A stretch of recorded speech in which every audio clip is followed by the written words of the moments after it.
And if you're as well joining us out of Africa, out of East Africa, feel free to type on the chat box. I'll read out your comments. There's someone from Garissa, Machakos, Oxford, UK. Thank you so much for joining us.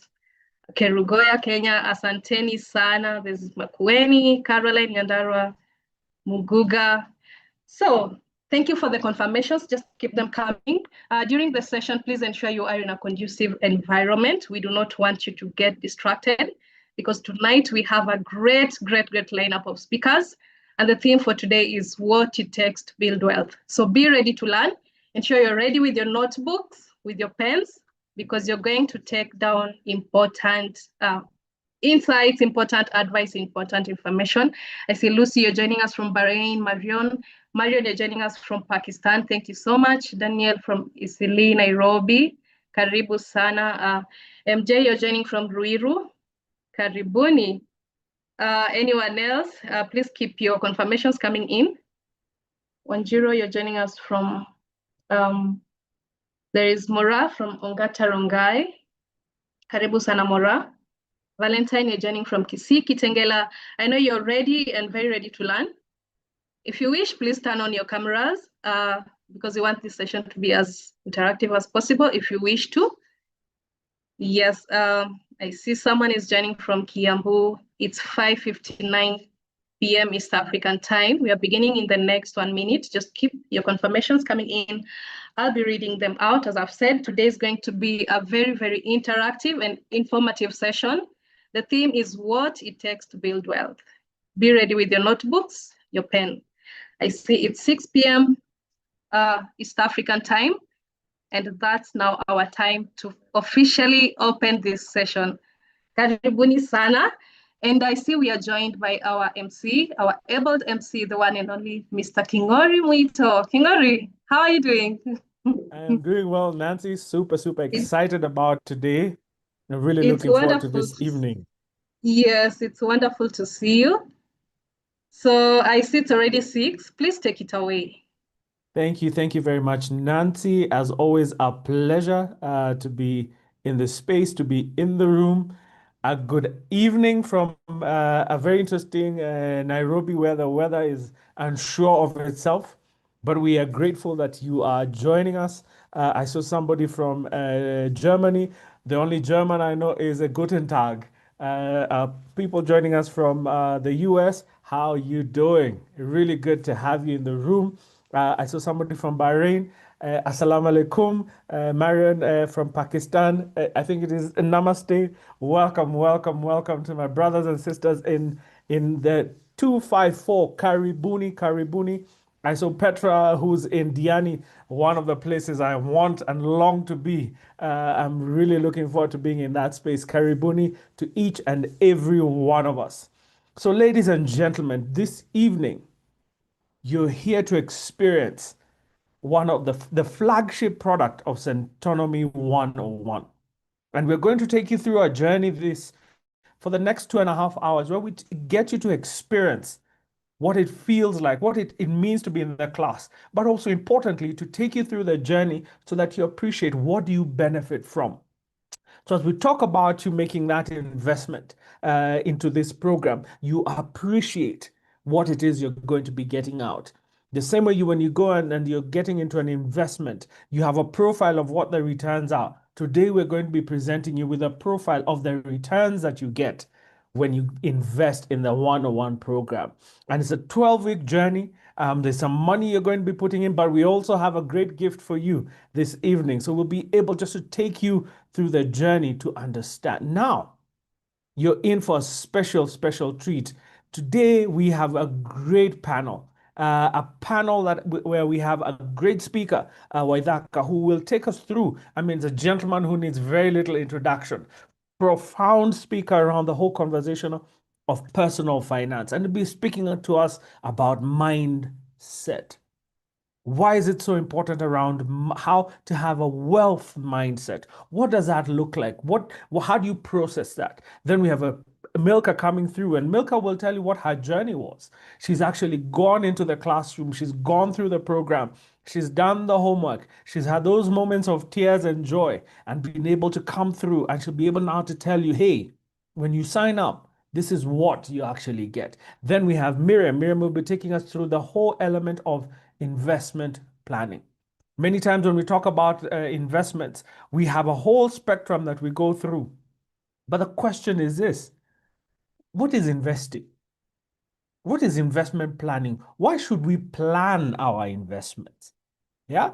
Excellent. And then yours truly is going to be your moderator. I am also part of the training team. And so I'll be able to share a couple of insights around what we do here at Centonomy. Now, to get us started, I want to dive into a bit of a discussion around who are we and why are we here, and then do a bit of an exercise. Now, today's event is speaking about what it takes to build wealth, a wealth mindset and investment planning. You may wonder where this comes from. As Centonomy, our mission is about shifting mindsets. That's where all our programs begin. And the first couple of sessions, and even today, we'll be talking about mindset. If you had opportunity to join us, and I'm so happy now we're at 800 people, when you joined and you're listening to the videos, a lot about the conversation is about mindset. Why? So that once we engage your mind, one of the first things we begin to do is ask you, what do you want to do? What does your life look like? What is a purpose that what makes you happy? What makes you what excites you in the morning? Yeah, as I was sharing with you, for me, I'm a soft life kind of guy. I was Petra, Diani, home base. When I close my eyes, when I'm speaking to my wife, I'm just like, babe, gotta go to Diani. Yeah. What is that thing that motivates you? So that then when we begin to talk about wealth, when we begin to talk about investing, when we begin to talk about budgets, they are aligned and they are grounded. And so as we dive into today's conversation, you will hear from trainers. We have Waidaka in the room, you'll have myself, who will share with you from a trainer's perspective what you will be getting out of the program. Then we'll have Milka come in and speak as an alumna and experience, but also you will have Miriam speak as an industry expert. And as Autonomy, we critically embed in the program trainers who are in the space. So when you talk about real estate, we have a professional in real estate. When we talk about stocks and bonds, we have somebody who actually trades in stocks and bonds, so they know what they're talking about. And ultimately, ladies and gentlemen, when you go through this program, we are purposefully practical. You come out with your plan, a plan that speaks to you, a plan that speaks to the things that are important to you. Now, I'd like us to do a bit of housekeeping. As you're here, you probably have begun to appreciate that you may have a few things you're not able to do. You're on the Zoom platform, which is a platform that we utilize. But for our purposes this evening, we're using a webinar format. Now, some of you may be able to turn on the video, some of you may not. But ultimately, you're able to raise your hand. We're able to have you unmute and have you speak, and we'll have opportunity for you to ask questions and comments. But also, we have a chat element. So you please put in there all the things, all the emotions that you're having. We're engaging with them. If you have a question for any of our presenters as we go along, if you have a question, we have a Q&A section at the bottom of your screen. Click on that and put your question in there. We have a team that's going through those, and they'll be answering as we go along. But also, I'll be scouring through your questions and comments and be picking them up to share with our great speakers this evening, so they're able to speak into any of the questions and comments you may have. Again, ladies and gentlemen, as much as possible, please unmute unless you're speaking, so that we're able all to be together this evening. Now, let's get ready to begin this conversation. And I want to do a bit of an exercise with us. I want to do a bit of an exercise with us. In the chat, when you hear financial goals, what comes to mind? Please put in the chat. When you hear financial goals, what comes to mind? Fantastic. I see we're at 1,000 people. Freedom. Thank you, Irene. Thank you, Irene. Good. I see debt free. That's Gabriela. Good, good. I see a lot of us are talking about freedom. I see somebody, iPhone, financial freedom, wealth creation and freedom, achievements, Aha, stability, wealth, saving. Ah, excellent, excellent, excellent. Wonderful autonomy, big budgeting, peace of mind. Lila Bitengo, could I ask you a question? Could I ask you a question? I saw that was Lila Bitengo. If you could unmute, could I ask you a question? And I'd invite the team just to help me out with Lila. I want us to have a bit of a conversation. Hi, Lila. Is it a good morning? Is it a good evening? Is it a good afternoon?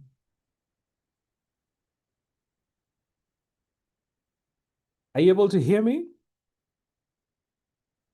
I see you. You have a lovely, lovely smile. How are you, Lila?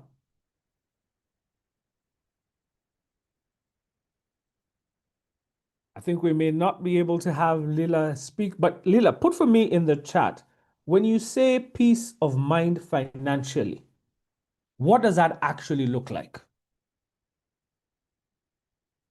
What does that mean? What does that actually mean? Oh, Lila, hi. Can you hear me now? excellent. Now I can hear you. Excellent, excellent. Good. Tell me, Okay. peace of mind financially, what does that mean? I think for me it means being Mhm. debt free, Aha. being able to take care of my expenses, Mm-hmm. having an emergency fund, Mm-hmm. and having some money to go to Hawaii once in a while. That should be part of Ah, it. having some money to go to Hawaii, being debt free. Lila, let me ask you, Yes. what would you want to do? Oh, now, how much is it to go to Hawaii? I don't know. I haven't checked yet. I am Ah, still really far eh, from reaching the peace of mind space. I'm still aha. paying school fees, a lot of it. You're still paying a lot of school fees. So, Yes. Lila, if I say to you, let's put up a house today, would it be financially possible for you? To put up a house today. Yes. In my mind, no. In your mind, no. Maybe if I sat and did a plan, yes, I could. But Ah, I would, the first thing I'll say, no, I can't yes. afford it. Aha. What assessment have you done to say you're not able to afford it? The budget, Aha. Uh-huh. the income I get Uh-huh. versus the expenses I have Uh-huh. does not leave me with enough to start thinking. Maybe it does, but I feel like it doesn't leave me with enough to think about building a house. Aha. Now, if I said to you, there's a facility that's available, 9.5% over the fixed over the 15 years, up to 10 million. How does that sound? It almost sounds good, but I'll just feel like I am getting into debt. I should be walking out of debt. Uh, but here's the thing. You want a house. Is it possible? Yeah, it can be possible, but you can You, also you plan for it. you can also plan for it. Excellent, excellent. Thank you, Lila. Now, I want us to dive a bit more into something else that you've talked about. Hawaii. Uh, if I say to you, Lila, here is 2 million shillings. At the end of this, at 8:30 today, I give you 2 million shillings. Will I have changed your life? Uh, yes, it will have changed my life, but most probably I won't go to Hawaii. I'll think about it Ah, differently. if I give you 5 million Kenya shillings, Uh-huh. No, I will won't it? go to Hawaii. I will go to Hawaii. What I will do, I have Yes. learned. Yeah. I currently am learning to eat something called patience. Aha, to So be I would patient. most probably invest it and then go to Hawaii with the interest. Franklin is saying, give me the 2 million. 2 billion. If I So say to yes, you, it will uh-huh, change something. uh-huh, It will change my forecast, and then I'll uh-huh, be able to see some goals can be achieved if I yes. replan and reorganize myself. Okay, if I give you 10 million Yes. and at 8:30 this evening, 8 million Uh-huh. 10 million in your account. Uh-huh. Have I changed your life? Are you able to go to Hawaii? Oh, yeah, Bana. Actually, Bado. I think it will not be my first priority. We talked about a house earlier. Aha, aha, So would aha. that 10 million give me a house first, then I'll go to Hawaii later. A lot of people are just like, hey, what's going on, man? Lila. Okay, Lila. Drop the 10. Last final offer, 50 million. 50. 50, I'll go to 50. Hawaii. You'll go to Hawaii. 50 I will go because Yes. I won't spend 50 in Hawaii. I'll most probably, let me imagine, I'll carry my You'll have spouse. something left over. I'll leave the children. Yes. They should hear me, they'll send me away. I'll leave Lila, the children and carry my spouse. So I'll because leave we've maybe been like 1 having, point something. yeah. Yeah. You need like one. So then Now. that one I can go because the dip Yes. won't be as much. But from 2 million, I will come back broke. Yeah. There's somebody who's like, hey, you're 10 million, you come happy. Now, Lila, let's do this. How about if I give you 500,000 every month for the next 10 years? Yes. Will you go to Hawaii? Not now, yes, but I will afford to go to Hawaii at some point. You afford to go to Hawaii at some point. Now, Yes. thank you so much, Lila. I greatly appreciate that back and forth that we've had. And that's a good demonstration of the conversations we have in our class. Why was I doing that with Lila? One of the challenges that we have, and we expound in the program, is many times our financial goals are very nice sounding. They are wonderful. They are fantastic, but they have no substance. So that you actually don't know what success looks like. So that at 1 million, somebody's very excited about 1 million. And you see, we went with Lila up to 50. Her need is 1.2 million. But if we start a conversation of 500K, then the prospect becomes possible. But it has to be at 50 million. So what happens? You have a moving target. You want to go to Mombasa, but you do not know that you're taking an SGR. You don't know if you're taking a plane. You don't even know what this Mombasa looks like. You just hear there's a place called Mombasa and you have determined to go there. So you could stop at Mtituandei and be happy. You could even go as far as Mombasa Road and you'd be, hey, I've arrived. It's called Mombasa Road. And we do a deep dive into those conversations. We do a deep dive into conversations. I love what Lila, you said. You want to be debt free.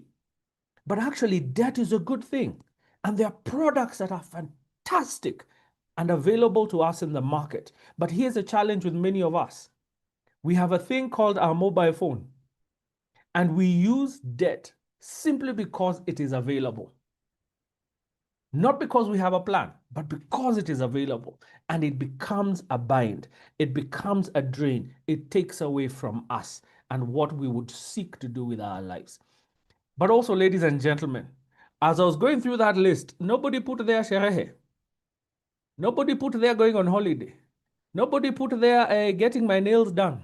We all had very lofty, very nice things about financial security, well-being, generational wealth.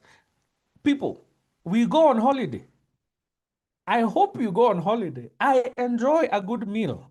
And if you have an opportunity to take a look at what I look like on social media, you will see I enjoy my meals. Yeah? But, thank you, Evelyn. You're probably the only one who put a holiday. But we don't actually budget for the fun things. And so when we actually go out, where does that money come from? And we go December, and then we get to January.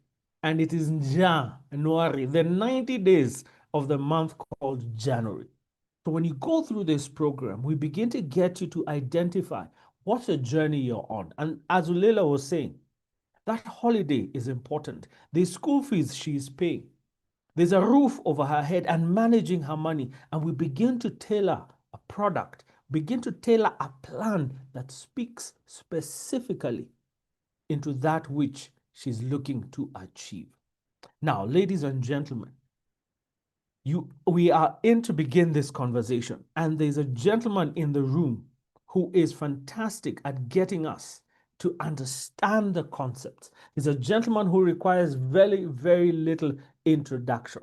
His name is Waithaka Gatumia. He's one of our lead trainers here at Centonomy and an industry expert who's passionate about personal finance. So, ladies and gentlemen, please put your hands together and welcome. In fact, today we are clocking, Waithaka, we practiced. We practice. We are clocking in. No, no, no. Welcome, I my will brother. let the Gen Zs do that. Us millennials Yes. shall remain with hand claps. In fact, Bro. us millennials, Yes. sorry, you remember we used to be taught even how to clap for our president. Do you Oh, remember? yes. Yeah. Yeah. Ah, yeah. Bunga. Oh, Yes. Bugua. Those ones, yeah. Ah, yes. Chebi is the one who knows those things. Chebi knows. I don't know what this thing of the Welcome, my fingers don't brother. make any noise. Good. Over to you. Good evening, everybody. Good to be here. Welcome. Glad to be part of this session today. Thank you, Kingori. Thank you, Nancy, for starting us off so well. And even thank you to Laila, who was helping us with just trying to understand a couple of things. When we have these discussions about money, I'm always very surprised because I feel like it's elusive. It is out there. It's a thing that we don't know. We don't know what to do, and so we're trying everything. This morning, I was attending an AGM for one of the.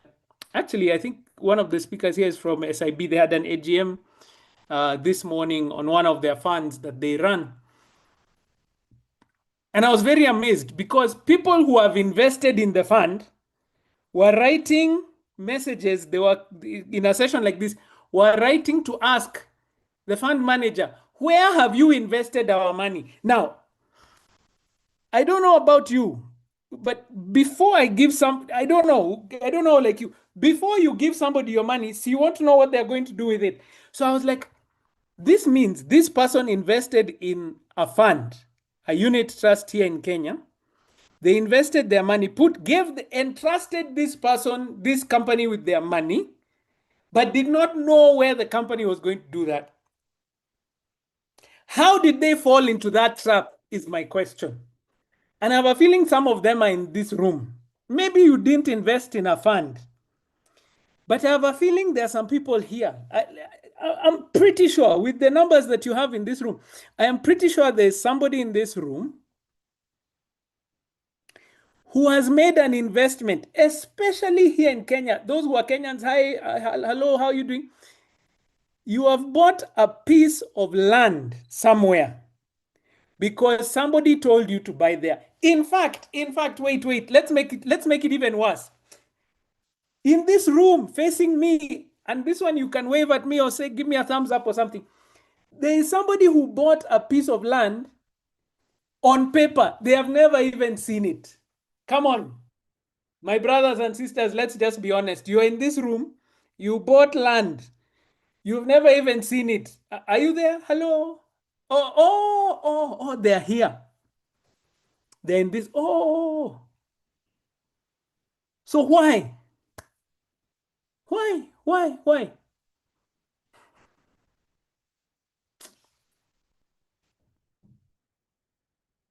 I was shocked this morning. I told you, this morning I attended an AGM where an investor who has, you see, they're only attending the AGM because they are investors. They have already given money, over 250,000 shillings to be part of this, over 250,000 shillings. Then they're asking after the fact,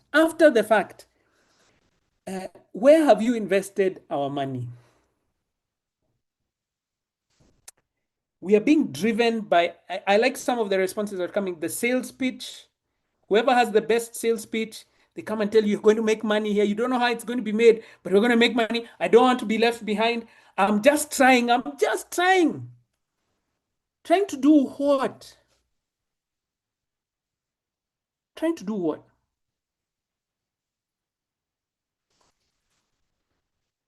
You now need to know what you want. If you don't know what you want, I always make fun of people like this. If you don't have a plan for your money, imagine I have a plan for it. If you don't have a plan for your money, your relatives have a plan for your money. Can I hear an amen for that one? If you don't have a plan for your money, guess what? The government has a plan for your money. All of us have a plan for your money. Do you have a plan for yours? Because people always come and ask me, Wedaka, how do we deal with this thing called black tax? I don't like that term, black tax. I prefer family support, community support. That's the one that I'm interested in.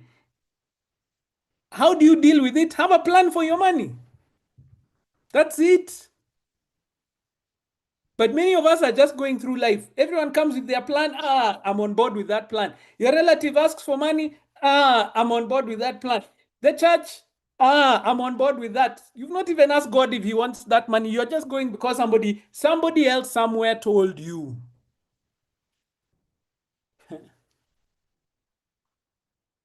If you don't have a plan for your money, we will plan for you. Guaranteed. Now, let's take it to the next level. Many of us are aiming to be wealthy. I think I saw you writing in the chat box, yes? I want to be wealthy. Yes? Good. Excellent. What's that?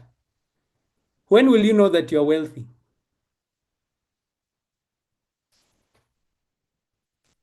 What's the measure? How do I know?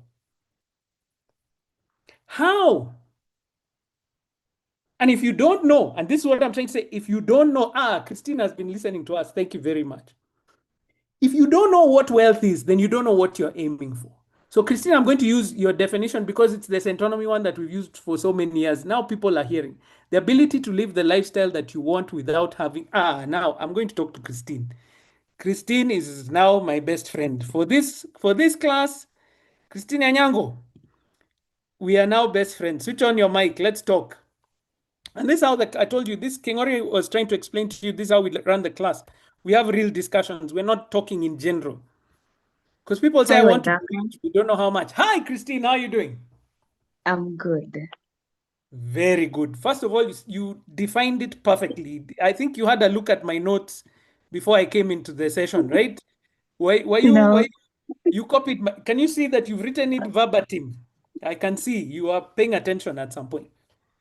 So, Christine, what yes. lifestyle do you want? I want the lifestyle that I can live without having to work. Okay, live where? Like the place I want to live. Yeah. I want to move to South Africa. Okay, so you want to move to South Africa, Joburg, Cape Town, Durban, Pretoria. Cape Town, Cape Town. Okay, so Cape Town now we are talking not in shillings, we are talking in dollars now because Cape Town now you will be neighbors, with Stephen Bartlett of Diary of a CEO. You get what I'm saying? So now Yeah, our yeah, discussion is in dollars. So, yeah. Christine, what do you do for a living? Okay, professionally, I'm a mechanical engineer, plant Okay. option.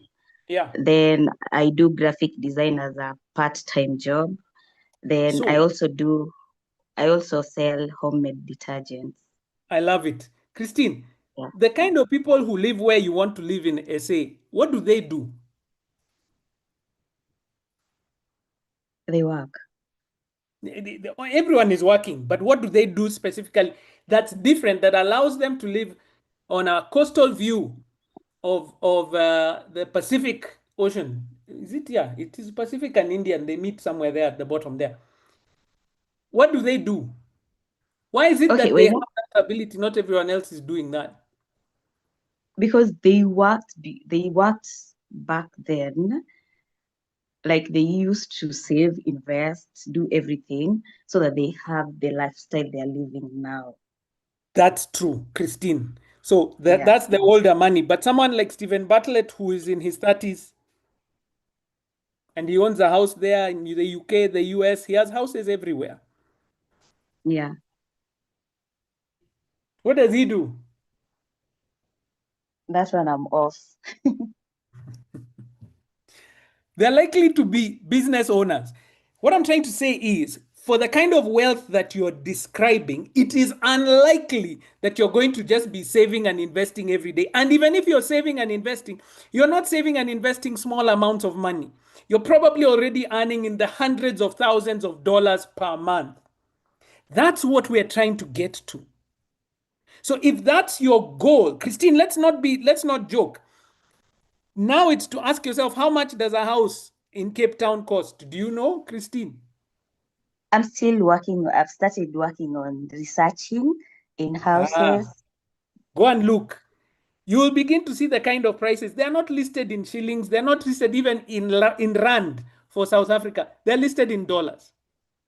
So if we don't set specific goals, then we're going to find ourselves kind of going around in circles. And everybody in this room, this is what I want us to understand. Not everybody is going to have a house in Cape Town, but you can live comfortably. You can, in fact, even live a very good life and visit Cape Town often. But if you're saying, I want to live in Cape Town and own a home there, then what kind of work do I need to do? I need to be, if I'm going to do it over, let's say, a 20-year period, I need to be earning and saving in US dollars. So that becomes a first goal. Then not only that, I need to be earning and investing at over $100,000 a year. Are we together? So that you're not, many of us have financial dreams, not goals. Let's break that down. A financial dream is, oh, it would be nice to live in Cape Town. A financial goal is saying, it'll cost me $2 million to own a house in Cape Town. I'll do some of the work that I'm going to do on the other side. I'll have to change citizenship and work out how much that is. I need to look at an income that will support me on that side. And so I need investments that are of a certain level. And therefore, I start my work towards that goal.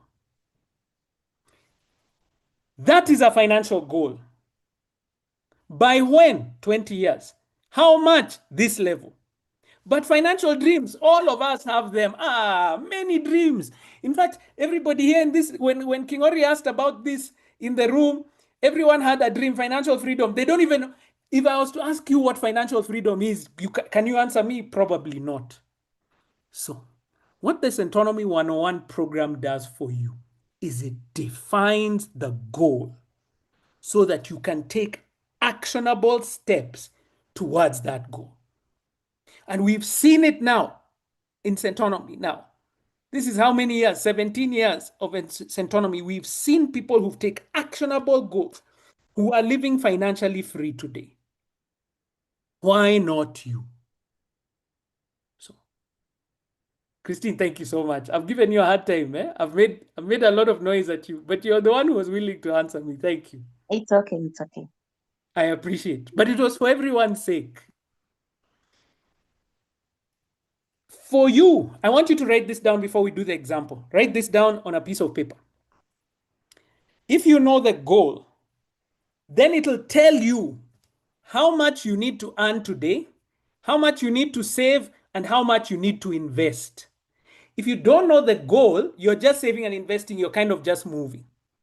I always tell people, and in high school, you used to be told by our English teacher, if you aim at nothing, you will hit it every single time. So aim for something. I love that Christine said it was Cape Town, but she doesn't know how much it costs. She doesn't know when. She doesn't know how, at what point. So now we're turning that round and saying, let's be real. So let's do some maths. Oh, by the way, we do some maths in the class because you have to do it. You have to be able to say, what am I going to do right now? So Christina, as I said, for her, she now needs to think, how do I start earning in dollars or in dollar levels? Like I need to be earning at least $100,000 a year. Over $1 million, you know what I'm talking about? That's the level that we need to be thinking about. Close to 10 million plus shillings a year. Why? Because in order to afford a house where I want to live and the lifestyle that is there, that's the level that I need to be at. So I change how I work so that if my job doesn't allow me to do that, I start figuring out what do I need to do with my job. If my job can't get me there, what do I need to start doing with my business? The goal drives my actions. That's what we're looking for. So I want to show you what it looks like to make a goal. Let's make a quick calculation here, just so that we understand. So one of the things that you want to do in your life, for example, if you're saying financial freedom, it means I have assets that pay me to live comfortably, whether I work or not. I have the financial freedom. It means that whether I work or not, the work that I have done is now working for me. So let's do a quick calculation. So let's do it together. My current, now it has disappeared. There we go. So my current income, and you can do this on a piece of paper in front of you, per month is, now put your number there. And you'll do this calculation with me using your calculator there. Right? Is, now put your number there. For the sake of calculation here on the screen, I'll use 100,000 per month. Okay? What does that mean? Friends, if I had assets that were paying me 100,000 every month, whether I worked or not, I have rental property, I have businesses, I have government bonds, I have all these other things. If I had money, if I had investments that were paying me 100,000 every month, do I need to work? I need now a response in the chat box. Do I need to work to maintain that lifestyle? Do I? Yeah. With tax, hey, people, with tax is, in fact, let's get this right. By the way, tax is your money. We have a whole class in this program on tax. Why? Because many times we think of tax as the government's money. It is not. You are paying the government. So when you see your tax bill is over 30% of your income, please understand that is your money. Please don't think that tax is not your money. It's yours. 30% of your money goes to the government every month. Every month it is yours. That's yours.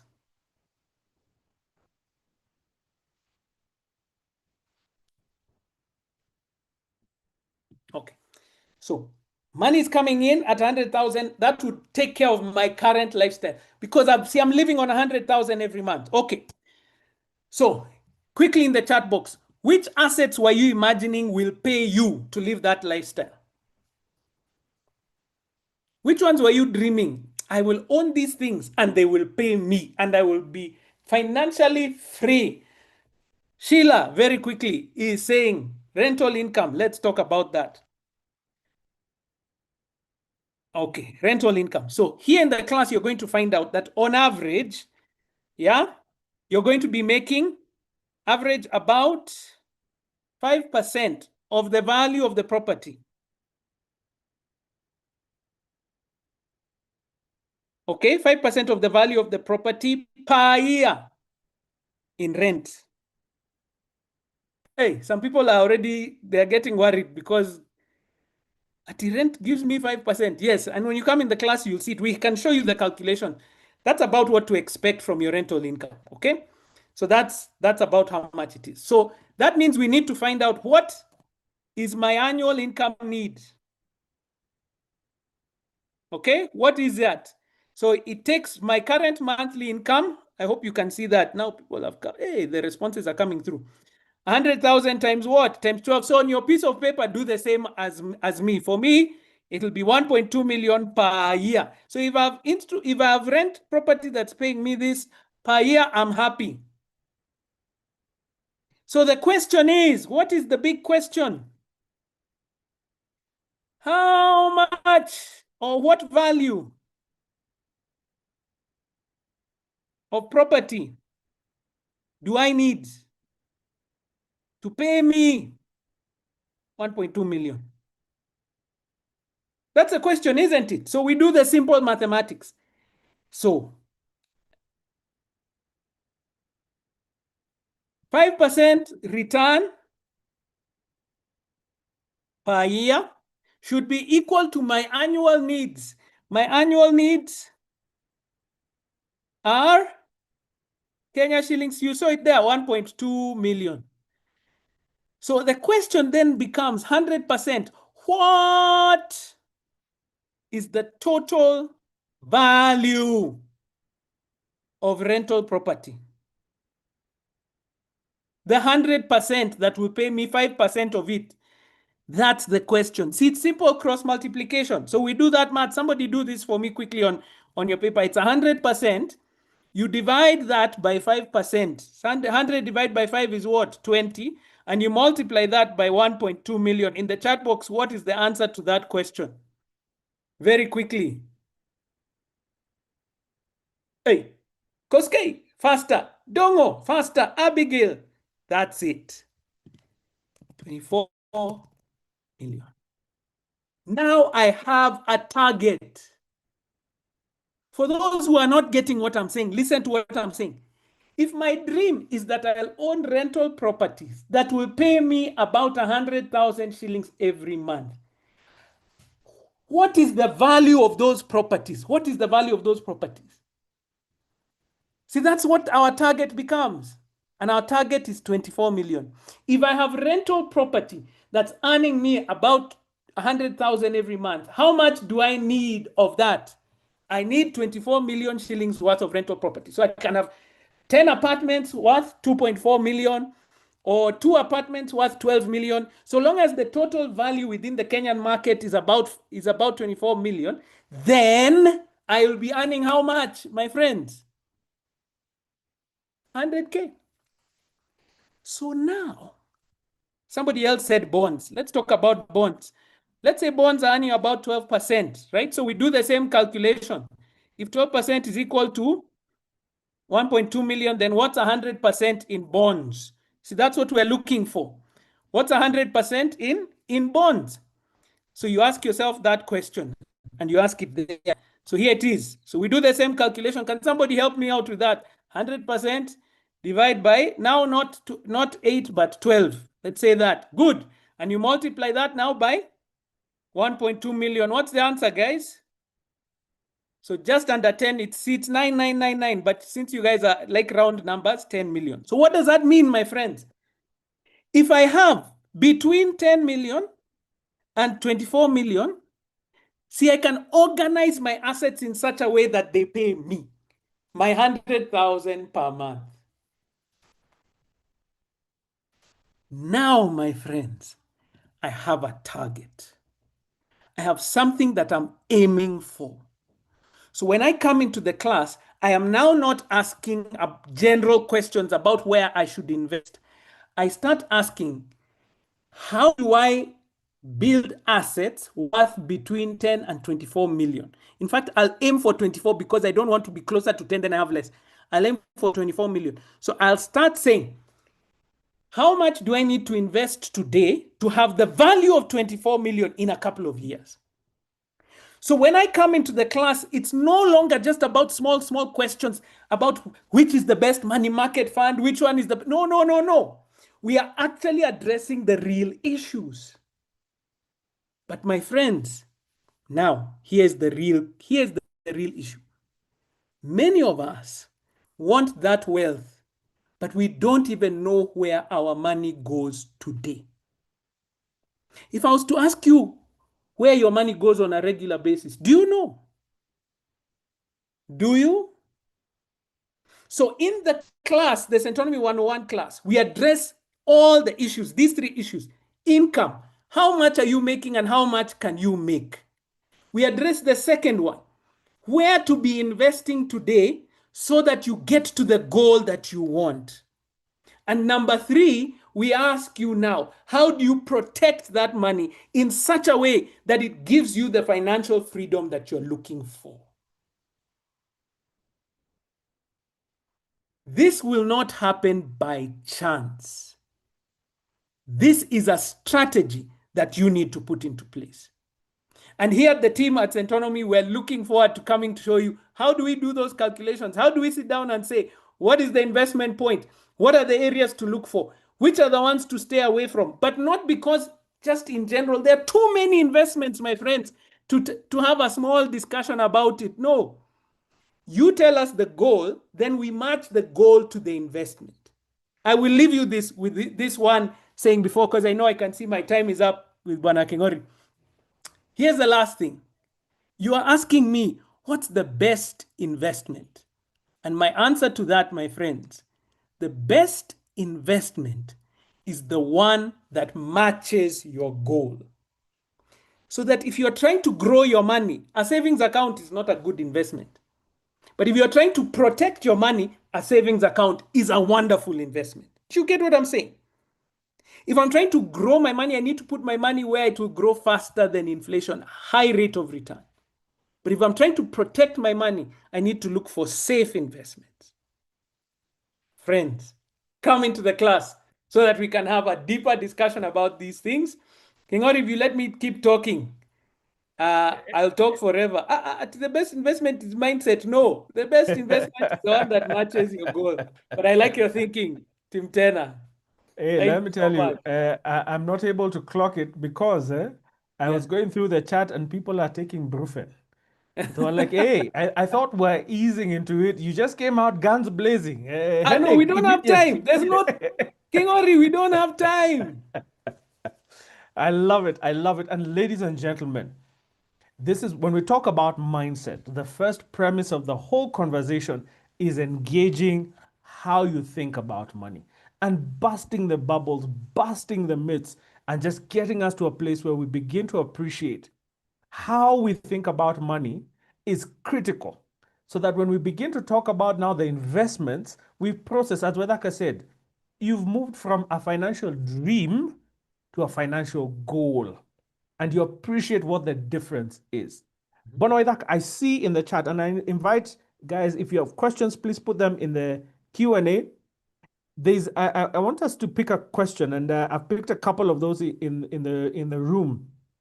And there's a question or a common myth that I will invest when I have time and when I have money.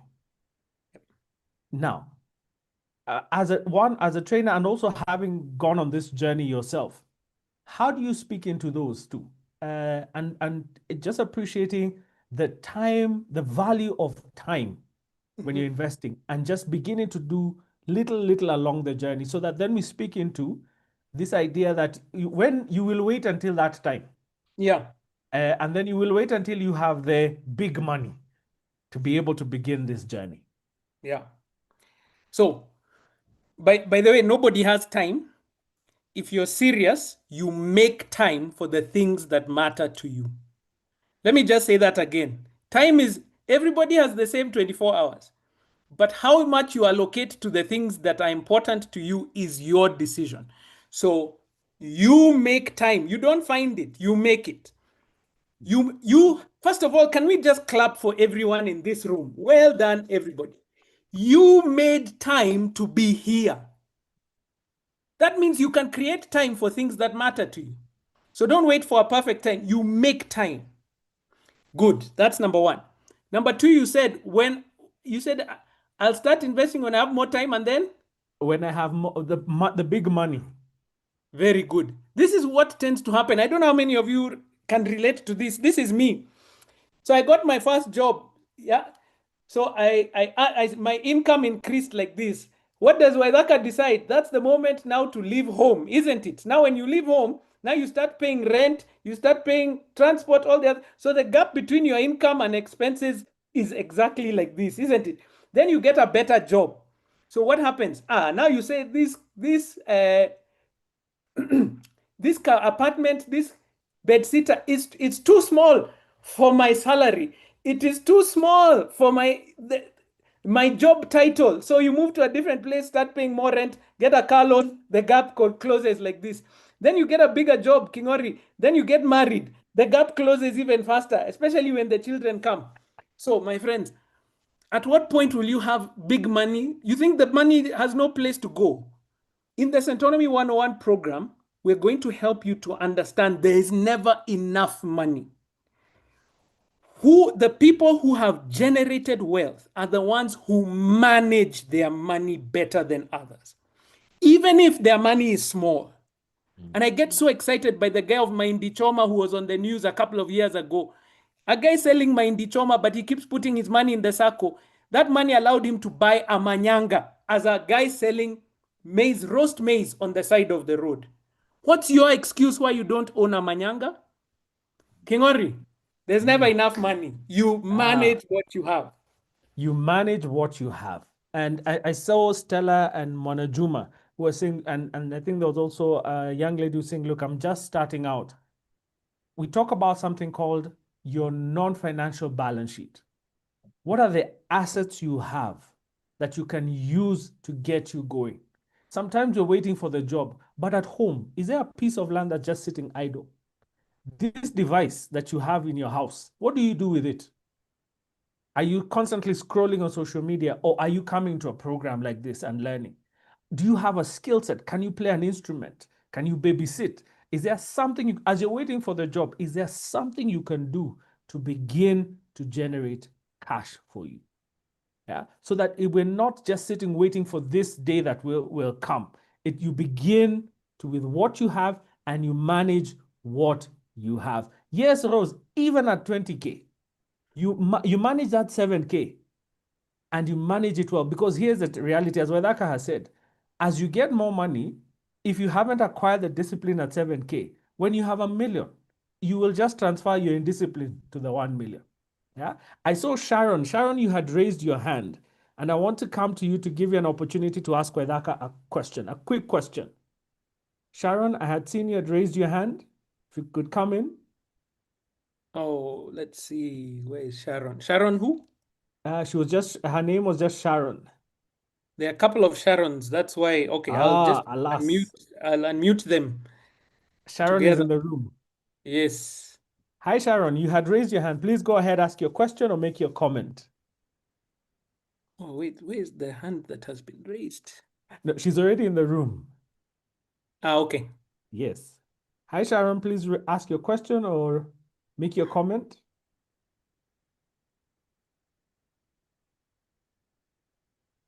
Hi, Sharon. Do we have you? Okay, as we wait for Sharon, Wedaka, big question.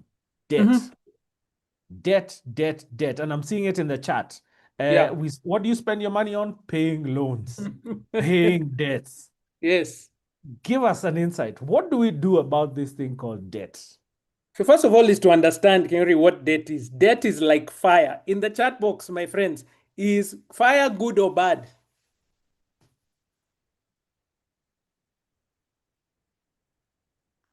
Christine, you have said fire is bad. So, Christine, how do you cook your food? If you don't have fire, how do you cook your food? How do you, all the energy that we get, a lot of our electricity comes from fire. You know, these are energy burning. So, debt is like fire. Like fire can help you grow, cook your food, give you energy for the house, keep you warm, but it can also burn down your house. Debt is the same. Debt, if used to build assets, can help you grow. But debt borrowed to use on a daily basis is fire that is burning down your house. What we call debt for consumption. So here's how to think about debt. If I'm borrowing to buy something that will put money in my pocket, good debt. If I'm borrowing to just meet my needs for today, the worst dangerous debt as possible. Please stay away from borrowing to meet local small needs. What you want to do is borrow to get assets that will pay you. Now, they don't have to be big assets. If I'm a social media influencer, Kingori, see, I need a quality mobile phone so that I can take the best photos, the best videos, upload and things. So if I borrow as an influencer to buy a phone that's worth 100K, 200K, that's good debt. Why? Because that phone will put 200K in my pocket. But if I'm just trying to show off to Kingori, hey, bro, have you seen the level that I'm at? That's trouble on the way. As always, Waidaka, thank you so much. It's always a pleasure. Ladies and gentlemen, you have kionjo, you have begun to get a taste of what the conversation is like in our program. I know Waidaka is going to be remaining with us, so please continue to put your questions in the Q&A section. We'll be picking them up as we go along.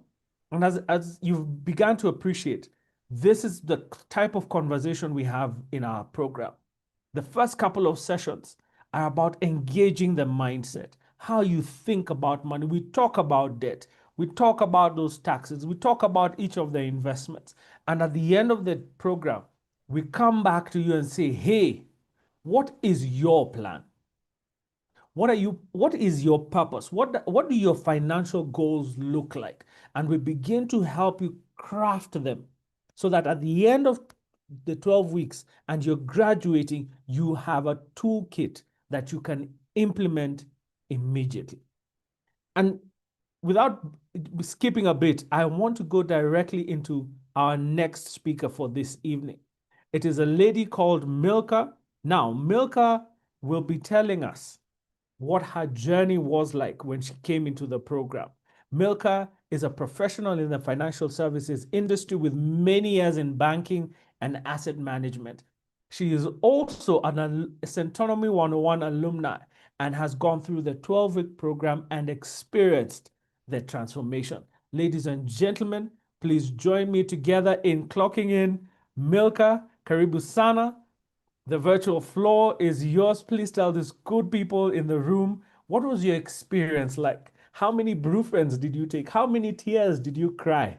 And then how did you celebrate? And how are you celebrating so many seasons after you graduated from 101? Karibu sana Milka. Thank you, Kingori. You can hear me? Yes, can hear you and can see you. Lovely. Okay, thank you. And nice to see you all. I'm happy to be here. As you said, I am Milka. I'm in the financial services industry.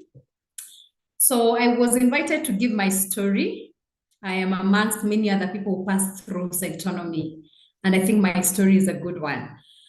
So when I joined, I think everybody joins for different reasons. I had gone to about 3 open days of Centonomy before I joined. And the kind of questions I'm seeing on the chat is the kind of questions I would see.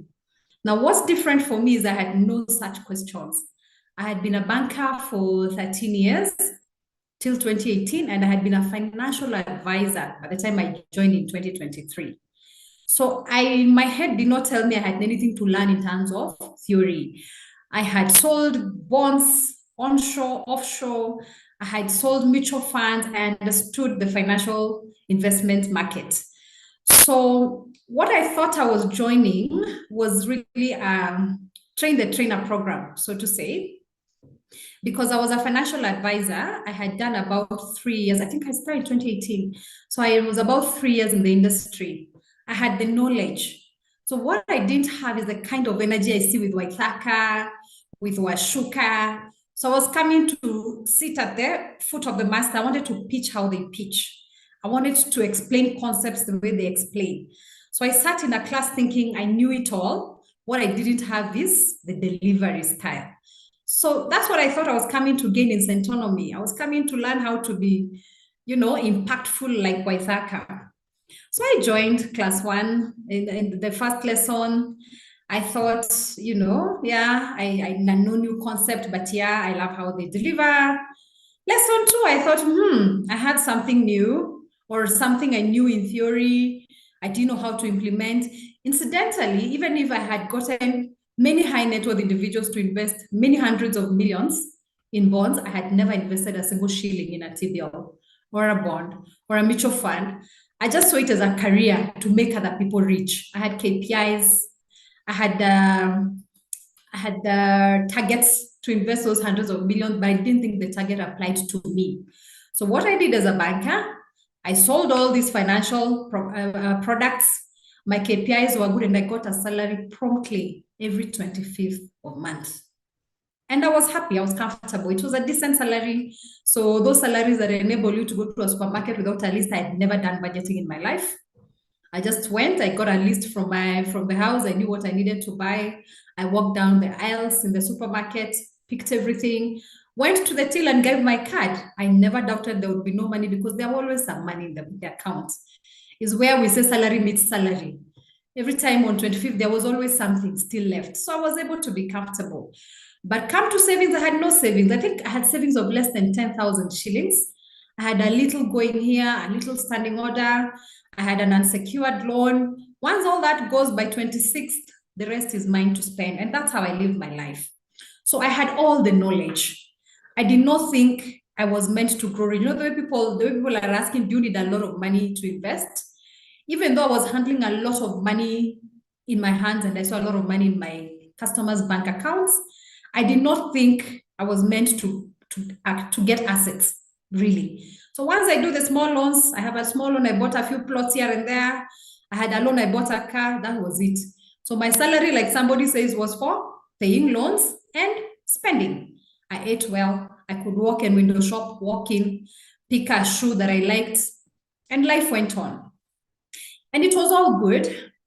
I had money all the time. I wasn't rich, but I wasn't broke.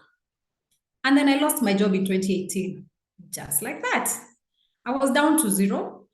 I had no second source of income. I had invested in a few stocks, and that was it.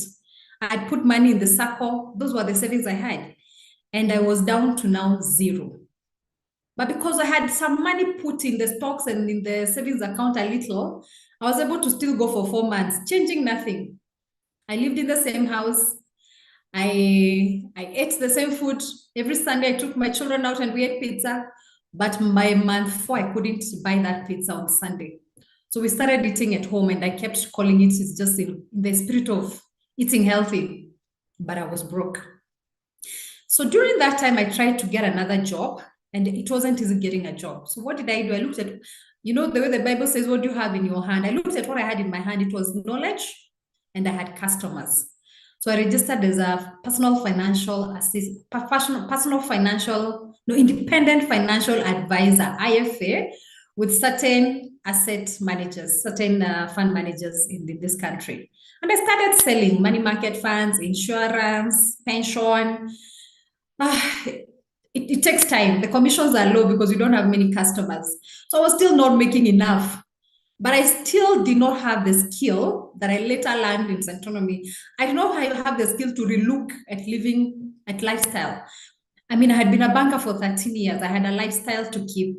My children had a lifestyle they expected, and I needed to meet. So I did not even change houses. I did not change anything. It's just I once tried to go and shop at Marikiti. I tried to shop in a place called Kawa West, and I thought, wow, this is not for me. But I didn't change anything. So what did I do? I supplemented my little commission with what? With debt.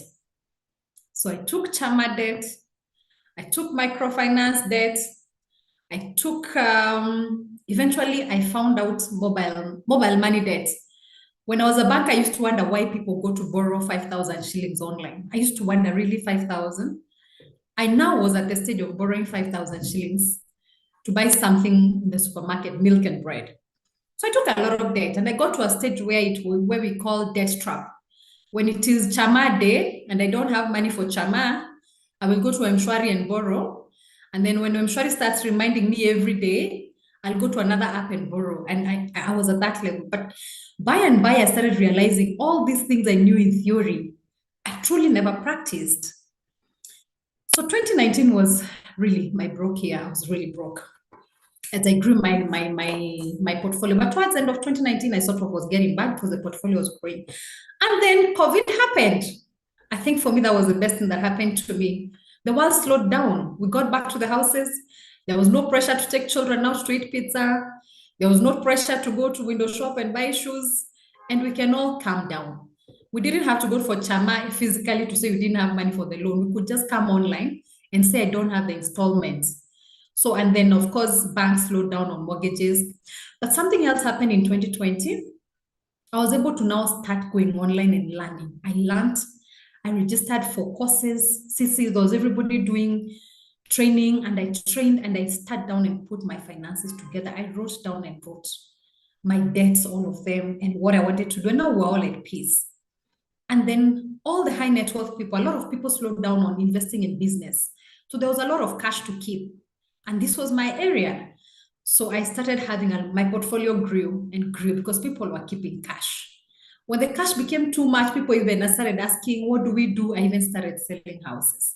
And life was good. I was paying my mortgage now. I remember I was paying 63,000 because I was on staff rate. It was good 2020. Was my comeback. So by the time COVID was coming back 2021, I had a portfolio and I was back to living well, eating, still saving, not saving still, but, back to comfort. And then 2022, things were good. Something else happened in 2023, which made me then rethink my options. My mortgage was converted to market rate, something I had never thought. I was a banker and my staff rate was 6%. It became about 14. So from 63,000 a month, I started paying 114,000 in 2023. And I started struggling again. Remember, I had no savings. My lifestyle never changed. So really, for the first time, I started getting calls from the bank. My mortgage is due. And I was like, my money is not enough. And you remember I had done 2 years of financial advising. So I'd already started having my goals. My goals was continue clearing my mortgage at 63,000. And then I had already told myself I am building my retirement. Now I'm wiser. I had told myself I'm raising 20 million shillings in 10 years. So that when I'm retired, I will be making 200,000 shillings a month passive income. I was very clear on that. So every time I made my income, once the 63,000 goes through, I budgeted. Now I was strictly on a budget. Actually, I never went to the, even to date, I do not go to the supermarket without a list. I have never ever now shopped without a list. I'm very strict. So I had my plans. I have 20 million to do, and I need to save 100,000 a month. I already had my numbers. So when this mortgage came, I was cleverer. I started working harder, selling more products. Within a few months, I was back to my feet. I could afford 114,000, and I thought all is well. So by the time I'm coming to Centonomy, I am good. I did not think I'm coming to learn anything. I just thought I will be as good as Waithaka and Washuka, and then I will get more customers and reach my 20 million faster. My aha moment came during a module that was talking about debt management. More specifically, they talked about knowing the true cost of debt. Previously, I thought when people are talking debt, they're thinking, don't take and plant, don't go to mobile money, those are the small debts. But immediately the instructor started talking, something just my eyes opened, and they told us, they presented an amortization calculator, something I had always known. I mean, I was a banker. At some point, I was a mortgage specialist. I always used that amortization calculator. But always I used to use it to show a customer what you will be paying on your mortgage. And this is your pay slip. This is how much you're paying and you can qualify. That's all. It was to meet my targets. But this day, the assignment, and the good thing with Centonomy, we're always being given assignments or during class, like Wataka said, this be real. Let's do some numbers. Let's do some quick calculations. And they will tell you, break it down to your own situation. That's what was different about Centonomy. Where as a banker, I was taught how to look at it from a customer's perspective. Centonomy teaches you to look at your perspective. I am teaching in class, but after class, go home and look at yours. So I went home, put my mortgage. It was now 8 million balance for 15 years. And previously, I was comfortable with the 20 or 15. I had never even thought about it. So I put that 100 and I put that balance of 8 million. I was paying at 14. Now, what hit me is that out of the 114,000 I was paying every single month, which I would have done for 15 years, my principal was only going down by about 12,000. For the first 2 years, it was between 12 and 14,000 only. The bank was taking about 102,000 every single month. And then the calculator showed me that out of the 8 million I had borrowed, if I stayed the whole 15 years, I was going to pay 20 million. Then I remembered this was the 20 million I am looking for my retirement. But it is the bank that made the 20 million. And I had planned that after I clear my mortgage, then I will start. And I realized, wow, by the time the bank takes 20 million, I will need another 10 years to make my 20, and I will never get there. That for me just opened my eyes. And I realized I was chasing a ball that was running faster than me. No matter how much I continued the 114,000, I was not going to clear faster. So in that class, we used to be told, once you look at your current situation, know where you want to go, know what is stopping you getting there, and then come down with an action. Write down what will you do different. That for me was just the biggest lesson. And that was what I took. So I realized, I told myself, if I'm going to raise my 20 million before I'm too old to work, before I'm too old to sell insurance, I need to start now. So at this point, I was still saving a little money in a money market fund towards my 20 million as the 114 proceeds. But I realized this 100 million I'm paying to the bank, this 100,000 I'm paying, I could add it and I would get there faster. So I made two decisions that I was going to stop these savings I was doing. I was going to first focus on, I saw the mortgage as a thief. You know, I had sold mortgages to customers many times. And many times customers called us robbers and we laughed. Actually, we used to find it funny that when a customer comes for their mortgage statement and they see and they would make noise and we're like, I mean, don't you know how loans work? We always wondered why are customers shocked? I mean, this is how mortgages work. And it was all good. But when it was me, the shoe was pinching me. I was like, wait, that's a lot of money to be giving away. So first, I first took away the savings I had. I'd been keeping earning 6% in the bank. I first put them in my mortgage and reduced my capital, and it was left about 4.8 million. Now I realized I needed to clear that 4.8 million in 2 years. I actually gave myself 2 years because in Centonomy we were told put timelines. I put for myself timelines 2 years. But I realized I'm not selling enough investments and pension to clear my 2 years. So I made a painful decision. I had decided I would never go back to employment. But in 2023, I realized I needed an extra, more constant, bigger source of income. And I did go back to banking. Fortunately, I got a job. So I went back to banking. But I think my entire salary was going into mortgage repayments. Long story short, I did clear my mortgage in 2 years. And that's the other thing I realized. Once you put down, you know, before we used to be told put down, write down, and I used to think cliche. When it's magic, when it's a magic word that if I write down, it will happen. But I realized once you actually put, I started with putting down my budget and it worked. Then put down what you want to do and it works. Putting down, I used to hear people saying there's magic to writing down. And I used to think really now, guys, is it a motivational talk?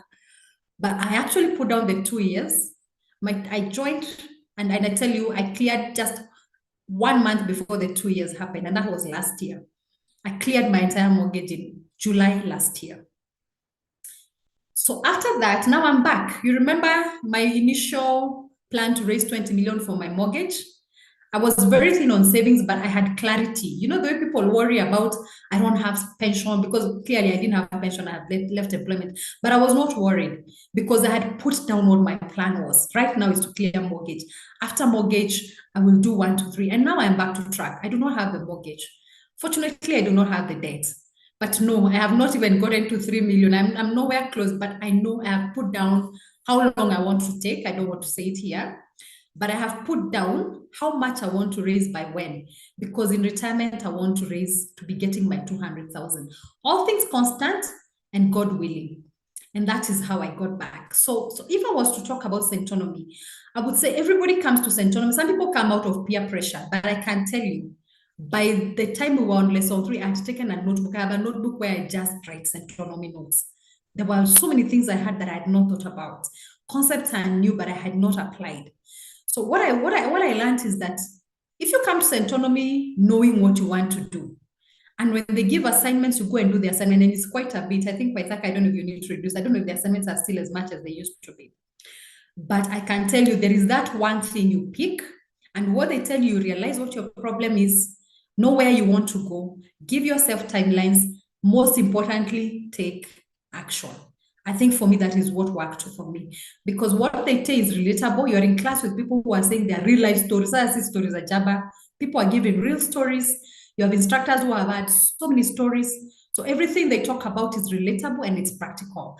And for me right now is just to say thank you. I think I am heading towards I'm not yet rich, but I think I know what I need to do to get rich. And for that, I am grateful to Centonomy. Thank you.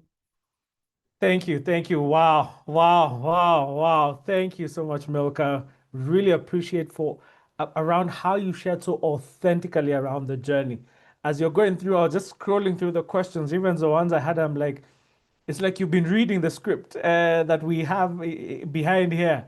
Thank you for answering all the questions and just taking us through your own journey. Guys in the chat are feeling so excited. Somebody was already saying how they understand their 114K every month because they're in a similar situation. And you being able to pay off your debt and then being able to just come back. But also you speak so well. And ladies and gentlemen, as Milka was speaking, it's not that we don't know what to do. Many times it is a question of discipline. Milka, before we release you, I want to do a bit of a Q&A with you. Okay. There's a constant question that keeps coming up. People say, this is my salary, where should I put my money? And so I want you to share, just take us back into your experience. How did realigning your goals with investments help you? Okay, so what I learned is if you don't have a goal, because I used to have a standing order. So it would just go because it was the good thing to do. So I had a standing order with 2,000 bob because we had been told, yes, have a standing order, have a savings account. But what would happen, every time something came up, I would go and withdraw. Sometimes it's just Christmas, I would withdraw. So if you asked me if I was saving, of course I was saving. But was I investing? Was I achieving anything? No. So I think for me, it is have a goal. And even if you don't have, some young people probably don't have a goal, it's an amount. I want to hit my first million by the time I am this age. So for me, because I am older, my goal was retirement or clear my mortgage. I knew it is 5 million and it is 2 years. So once you have a goal, then you have the short term, medium term, and long term. So for me, short term is 2 years. It was clear my mortgage. Then there is the long term. So for me, if I am looking for 5 million, by the time I had hit 2 million, it wasn't even enough. So I kept going because I was looking for 5 million. Now I have cleared. Today it is 20 million.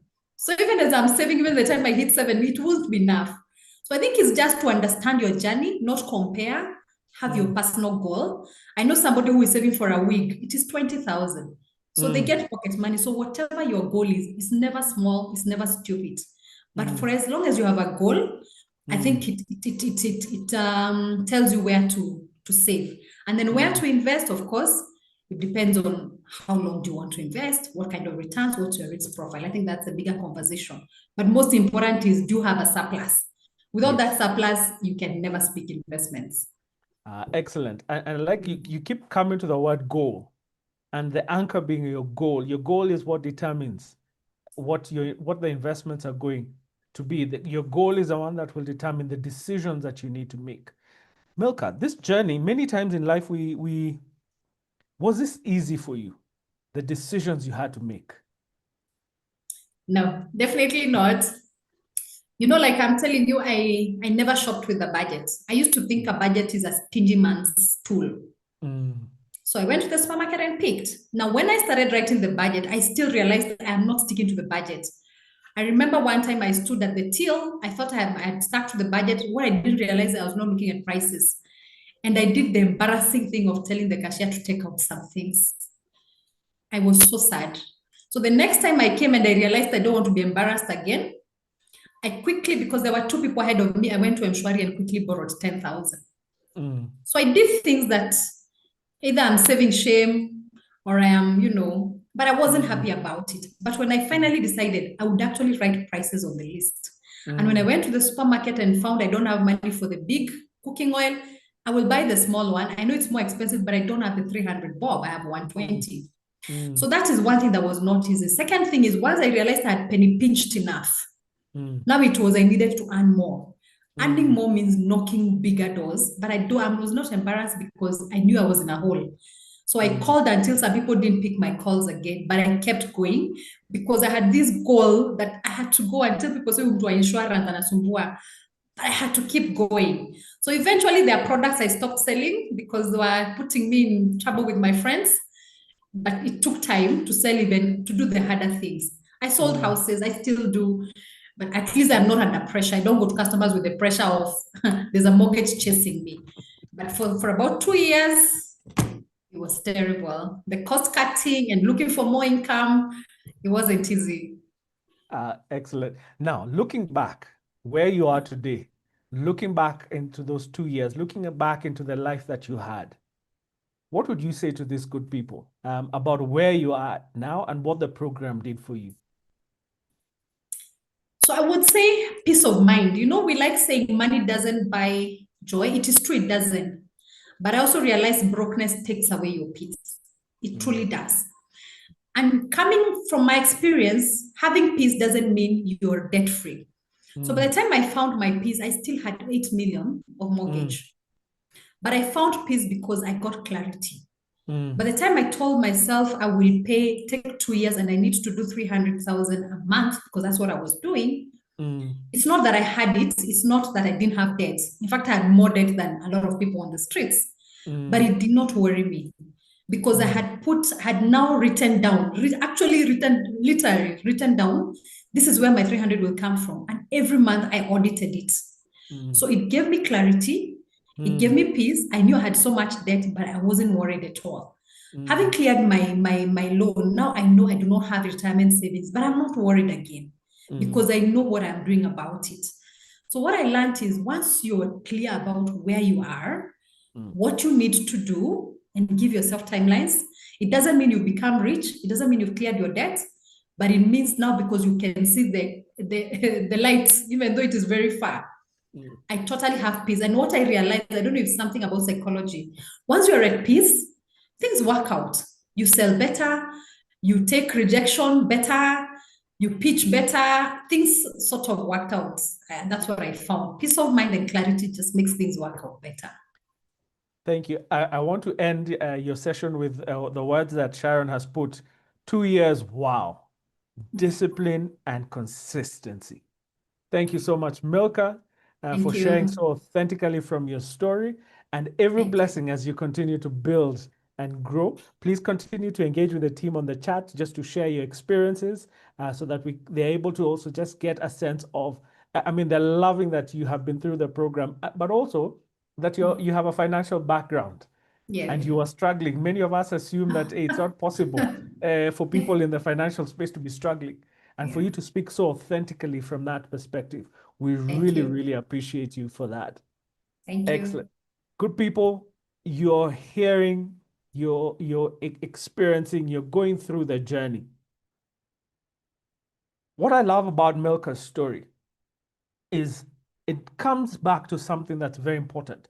When we talk about a budget, if we do a scan in the room, 90% of us know what a budget is, and probably the likelihood is your New Year's resolution said, hey, I'm going to be putting my budget, or I'm going to operate within my income. Number two, we have some investment somewhere.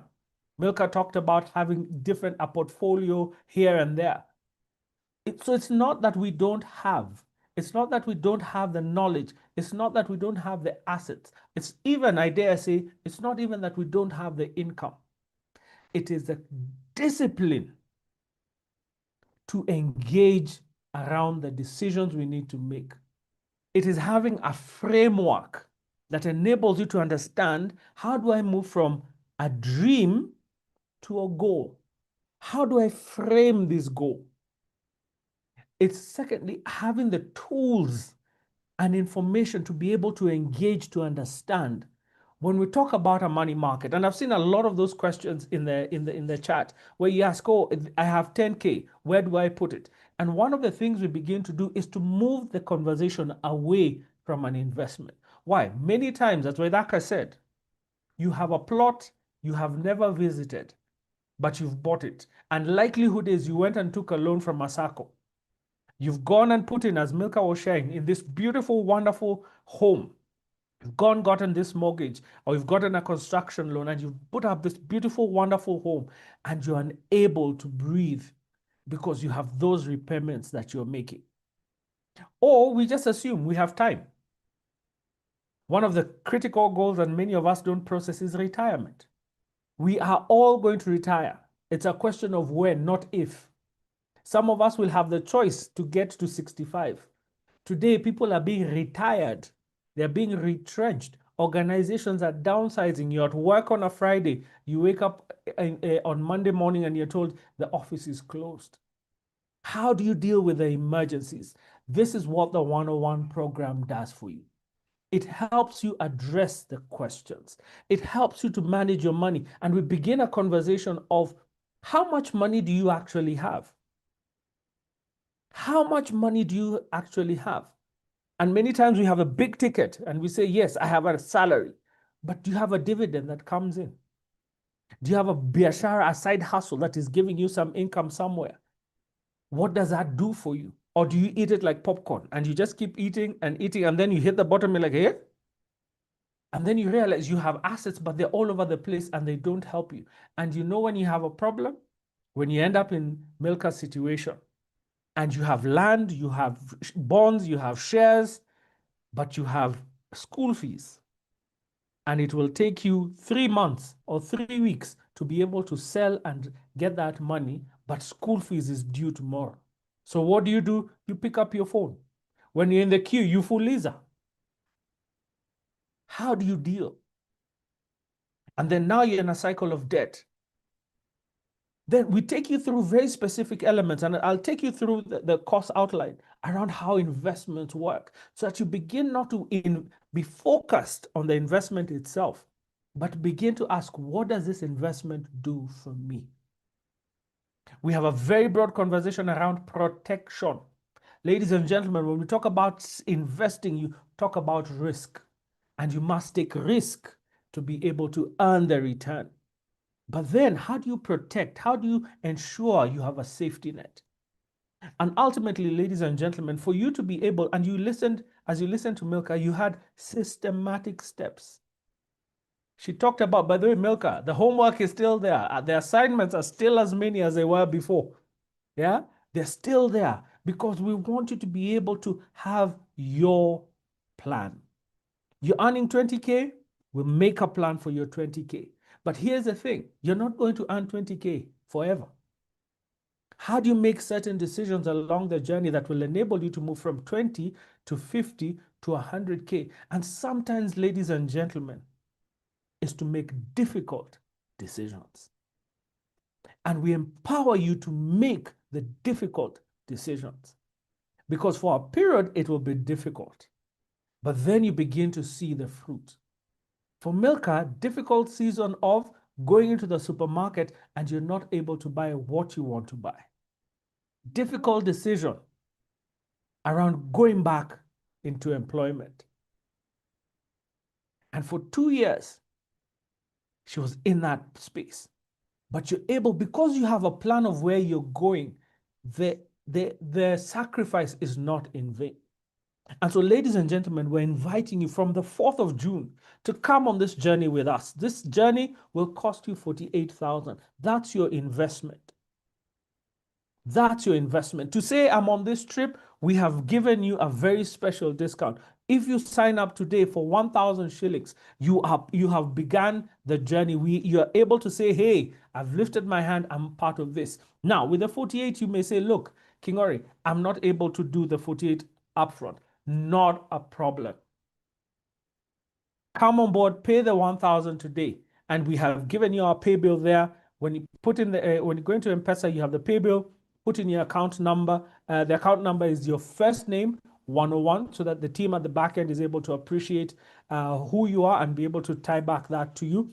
But we have a payment plan, and we spread this across the 12 weeks so that you're able to be part of this journey, so that you're not having to have that huge burden of 48,000 upfront, but we're able to walk the journey. But sign up today, and because you're here, we're saying thank you for being here, and we've given you that special offer of 1,000 shillings as your registration fee. Come on board. Now, you may be joining us from across the oceans, and I've seen questions around if I'm outside Kenya. Is it possible? Yes, it is possible to join the classes. It may be a bit of a stretch because of the time zone, but you're able to join the classes because the classes are virtual. You're also able to pay because we have various options for you to be able to make payment. So please feel free to take a screenshot of the QR code or scan it as we're going through. But also, we customize the conversation to the jurisdiction that you're in. And the trainers, we receive a brief, so we know who is where. So if it's a conversation about dirhams, we will be able to speak into dirhams. If you're in Uganda, we're able to speak to you about a context in Uganda and what is happening there. If you're in South Africa, if you're in Germany, we're able to speak about the rand, the euros, the dollars, as you saw with Waidaka and the example he was giving. And our trainers come as industry experts, so they have exposure. And we've run these programs across the world, literally across the world, and we're able to speak into your context. Ladies and gentlemen, I invite you to join us on this journey. Your 48,000 will be life changing. And at the end of the 12 weeks, you will definitely be transformed. Now, I have seen we've had a lot of conversation around investing, investments, and we have just a person in the room. Miriam is joining us. Miriam is a trusted financial advisor with over 15 years of experience in both risk protection and investment education. She has worked at CIC Insurance and currently is at Standard Investment Bank. And she'll be speaking to us about this big thing around investment planning. So, ladies and gentlemen, please put together your virtual hands and welcome Miriam Murage. Karibu sana. Karibu sana. We are clocking you in.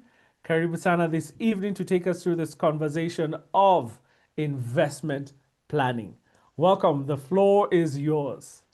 Wow, And I'm wow. loving the background. Thank you so much, Kingori. I really love the sessions today and the energy that you guys have. It's amazing. So I think I have less than 30 minutes from my clock here, or maybe I have 30. So I'll make it very brief. And please allow me to share something so that I'm structured. Otherwise, I can talk and talk. Allow Go me for to it. Go for it. Thank you so much. Just a minute. Just a minute.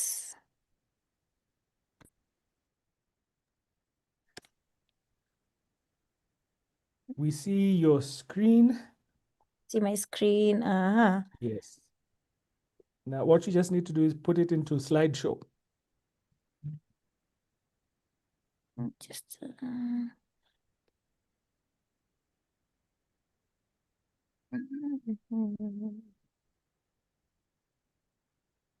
why is this? It Okay. is called a technology bug. Technology. It starts updating when you're presenting. Magic. No worries at all. But we see yes, once you click there, then you can no, it's still on. Actually, what you could do is at the bottom next to the Zoom and there's an icon there that you can be able to click and it should be able to do it for you. Take you automatically into. Just a minute. No worries at all.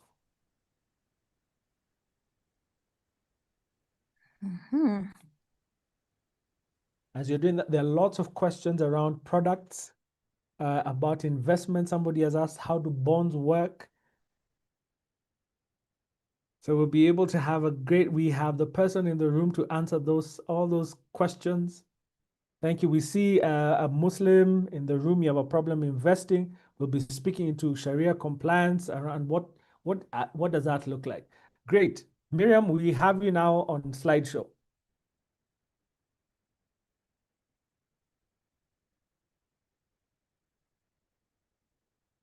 Karibu, we can see the slideshow.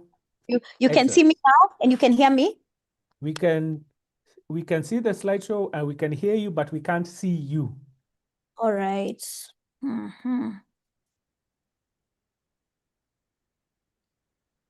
I But think no stress. You can continue and then we'll be just able to continue pick up. and then now Yes. I will stop the share. You No forgive worries. my tech skills. They are No so worries poor. at all. Work on them. Yeah. So my name is Miriam Murage. I work for Standard Investment Bank as a senior relationship manager, or your trusted financial advisor. So just to advise matters investments. So how have I interacted with Centonomy previously? I would say mostly indirectly more than directly because I interact with more of your students. Every time I get a potential investor who want to come on board and they tell me they are from a Centonomy class, I know we'll have even a more engaging session, because they already know exactly what they want and what they are looking for. They know the right questions to ask. So Centonomy, you are doing a brilliant job. So wealth is not just about numbers, it's about the security and the legacy you leave behind. I really listened to Milka's story and I loved it. Having a goal in mind, that is really what popped from what came out clearly that we really need to do. So of course, that was just what we explained, my wealth of experience and all that, but that's not the main thing. So you are working hard, but is your money working too? That is the big question, the elephant in the room. So the average Kenyan professional has a job or a salary or a hustle or money in M-Pesa, like Milka was saying, some money in a loan somewhere on your phone or your wallet, or money in a circle, and maybe even a fixed deposit. But 5 years later, they are still exactly where they started. So the actual problem is because you don't have a plan. You really need to have a plan. So there are three truths that you need to understand. That saving is not the same as investing. And most of the speakers and panelists who are here have already spoken about it. Like, you putting money in a savings account is not investing, because there is that big monster called inflation, which is about 4.7% eating into your money every year. So it just losing that purchasing power. Then there is then the other truth is, investing is not the same as wealth building. Again, I also had another panelist mention the same. It's like they had the script. So investing, meaning you can select a stock, a bond, a money market fund here, a special fund there. That is investing. But are you wealth building? Do you have the focus of, having that financial freedom eventually in a certain period? And then number three, a plan is what bridges all the three. So when you have a plan, you're able to take care of all that. So three traps that keep smart people financially stuck. So some people could be very smart. You could actually earn millions of money, but you're living paycheck to paycheck. So number one, saving without a destination. So money in an account with no purpose is money that slowly loses value to inflation. And every shilling needs a job. If you look at the 1,000 shillings today, 1,000 shillings bob today, if you were to go with it to the supermarket 10 years ago, it doesn't have the same purchasing power. Today, you'll buy fewer items, less things with that 1,000 shillings. That means inflation has really eaten into it. And you're talking about 4%, 4.7% every year. Then number two, waiting for the right time. You meet investors telling you, I'm waiting for the right time to get into this kind of investment. I'm waiting for, the right time when my spouse agrees for me to invest, for me to buy a money market fund or get into a government bond or fix some money with the bank. So time in the market beats the timing in the market. Every year you wait is compounding you give away permanently. And the compounding effect is the eighth wonder of the world. The way that you can actually reinvest your money and compound and grow. That is what people don't see when they're just putting their money aside in a savings or under the mattress. I hope no one puts their money under the mattress. Then number three, diversifying into the wrong things, putting all the savings into land. We're not really disputing that land is an investment solution or one asset class. It's not diversification. It is actually concentration risk in disguise, because you're putting all your eggs in one basket. You're not protecting yourself from the risk that come with that. So you need to learn to diversify your portfolio. And I believe that all this is 100% fixable with the right plan. And I know Centonomy are here to help.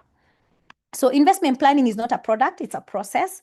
So you're investing in a structured approach to, so it is a structured approach to making money work toward your specific goals. And it answers four key questions. The why. So clarify your financial goals. Is it retirement, augmenting your retirement income? You want to live well after retirement. And what people don't know is that retirement does not necessarily mean that it's not old age. You're actually, freeing yourself, ensuring that you're able to live well, even without depending on a specific job or maybe a specific income. So that is one goal. Another goal could be your school fees for your children. Every other beginning of the year, you see parents, rushing to their SACCOs or to their banks to get a loan to pay for for school fees for their children or for themselves. So do you have a plan to take care of that recurring expenditure? And also there is that monthly bill, the budget that you need to put aside, to take care of the household items, that recurring expenditure, those bills, the electricity bills that keep coming.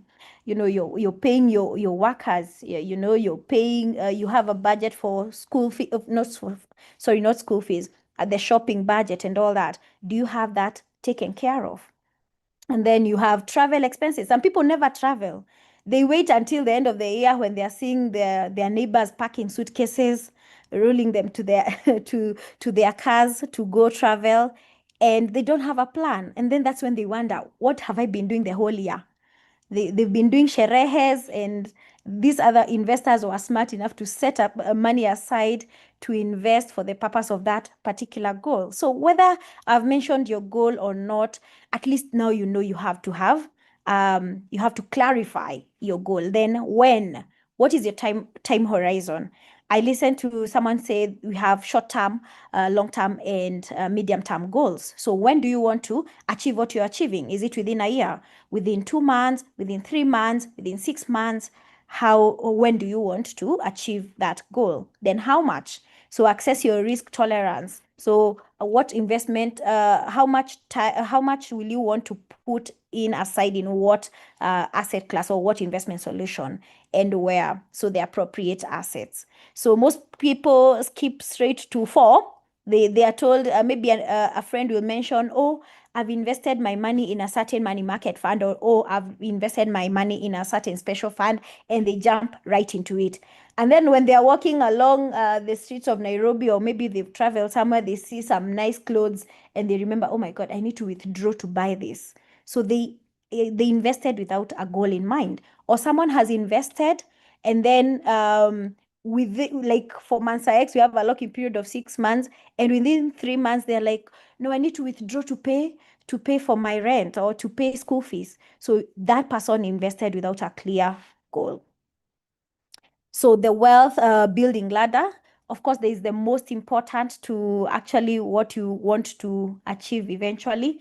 First of all is to have an emergency fund. You want to have 3 to 6 months of expenses in liquid savings, just in case you are not able to. Your current stream of income will not be able to help you achieve that. Then debt freedom. I saw a question of high interest debts. Is it a good thing to have a debt? Or is it a bad thing? And I think Waithaka answered that. If you're having a debt that will actually generate more income for you, why not? But if you're having a bad debt where you're just getting a debt to buy something that will actually even make you have more debt, then it's not a good thing. Then number 3, protection. It's good to have investments and savings and wealth accumulation, but without protection, then again, we're going in a circle. So whether life, health, income protection, insurance is very important. Number 4, short-term investing. So 1 to 3 year goals, whether you're looking at business capital, car, owning a car, paying for your school fees for your children. We have investment solutions that can take care of that. Then number 5, the long-term wealth building. So if you're thinking long-term, 5 years, like Milka was talking about the mortgage repayment, generational legacy, passive income, there are also investment solutions to work on that. So instead of jumping into that, you need to first of all take care of the most important, like having an emergency fund, having that debt freedom, protection, and all that. Then understanding risk and return. We have different kinds of investment solution. And when I was starting, I think someone was asking about government bonds. We're going to look at the different investment options that we have. So number 1, you have money market funds. So they are considered very low risk, and they are of high liquidity. What does that mean? They only invest in local investment. So we are talking about money market funds investing in things like treasury bills, fixed deposits, and call deposits, all local, so very low risk. The return on investment is actually determined by the asset classes that are the underlying asset classes. By that I mean, if, for example, a money market fund, after pooling funds, will invest your money in a treasury bill, and the treasury bills have moved from 16.9% to 8%, then it means the money market fund will also have a drop in terms of the return on investment. So that, but are we saying that a money market fund is a bad investment? Of course not. If you're talking about saving your money and also taking care of the inflation, it's a good investment to start with. It's actually it starts with very less amount, and you can actually start there. I won't go so deeply into it because I know that is the purpose of the class, but I'll just brush through the different investment options. Fixing your money in the bank, currently actually the rate is lower than this. This was a different time when I was preparing this presentation. The 13 to 15% is actually now lower. The central bank rate is actually at 8.75%. So when you fix your money in the bank, you don't expect to get even more than 7% nowadays. Then the government bonds, currently we're talking about 12%, and the rates have just gone down. A good way to invest, but of course you need to have your goals in mind because you are only getting your coupons or your interest every 6 months. Then a multi-asset strategy fund or a special fund. Most of them are high risk. It depends on the asset classes that are there. So moderate to high, depending on which one you're having. So structured access, high, you're able to access liquidity and actually also grow much faster than any other fund. The direct equities and real estate. Of course, the risk there is because of the illiquid nature of an asset of the real estate. So those are some of the investment options that are there, but I'm sure Centonomy are going to help you with that. Then the power of diversification, don't put all your eggs in one basket. So in Mansa X, we try and diversify your portfolio. We put your funds in equities, bonds, commodities, currencies, real estate, and each behaves in differently in different markets. So markets always move. There's always an element of risk, but the beauty is now how we actively manage your fund and protect you from the said risk. So of course, geographical location, we're investing your money in Kenya, Africa, Asia, Europe, and Asia and Oceania. So we have that global exposure that reduces your local market concentration. So the geopolitical and economic factors of a country will not affect your investment because of that diversification. So time horizons, mixing short, medium, long-term investments balances the liquidity and the growth, and the funds come in two different options, both local and global markets. Mansa X also, if I was to mention it at this slide, we also have the Sharia compliance, so that we have our Muslim and ethical investors who invest in Sharia compliant investments. In other words, we invest in halal investments. So we invest in sukuk or bonds that are just purely halal, and they're not exposed to to risk such as terrorism, such things. So the return on investment, of course, in our Sharia investment is slightly lower at 17%, and for the Kenya shillings averaging at 18.5%. So what are special funds? I think I've already broken it down, but it's a smart way to access global markets right here in Kenya. So we have that global access. We are CMA regulated, institutional grade expertise, meaning you benefit from professional fund managers with deep market knowledge and research capabilities. We're not just taking your money and investing for the purpose of it. We have a team that has really has the expertise and the knowledge and the know-how of going about it. Then we invest your Kenya shillings and the dollar options. So you depending on what currency you're holding, it is advisable that you don't need to convert your currencies, just invest as is. So you invest in either Kenya shillings or the dollar options. So I want to talk just a bit about the power of the compounding effect. This is a sample of an investor who invested with us in 2019 in Mansa X. They invested their 1 million shillings, and you can see the growth. They are now currently at 3.5 million. So that 3.43 million, sorry. So that is just the power of compounding effect. This investor has never topped up any amount, and in those 7 years, he's been able to triple, and now we are almost quadrupling their money. So it doesn't really matter where you start, so long as you have the minimum of 250,000, you can start. And I saw there could be also investors who might not have the threshold of the 250, but what you can do, we also encourage group investment. So you can hold, together you can just start off a group account. So like 2 or 3 people who trust each other can just open a commercial bank account, and you'll be ready for that investment solution. So due diligence checklists, I know this will come up. So is it regulated? MansaX is regulated by Capital Markets Authority. We are the ones who manage your money. So we have a team, the portfolio management team, that takes care of what to buy, what to sell, when to buy and when to sell. And the fees, we have management fees and performance fees. So the return we're talking about, an average of 18%, is actually net of fees and taxes. And the exit terms, you access your money after the lock-in period of 6 months within 2 to 3 working days. So does it match my goals, or is it popular? Don't join because of popularity. Join because you have a goal in mind that you really want to achieve. So so what is the roadmap? I'm almost winding up. So know your numbers. So what is your income?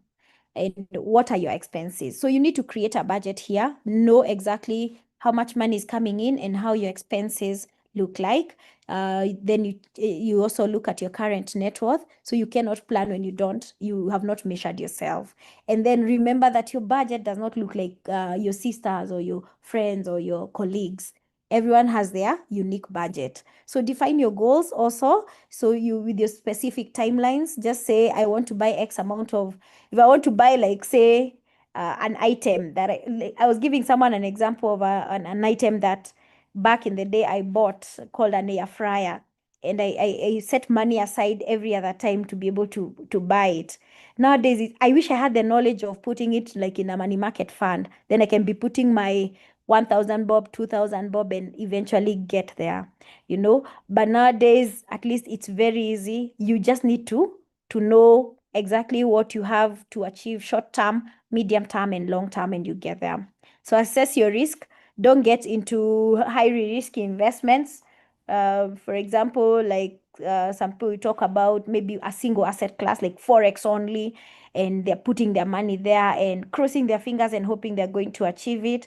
Just get into a class and you'll be taught how to go about it. So build your portfolio across short, medium term, long term horizons, and you'll be able to get there.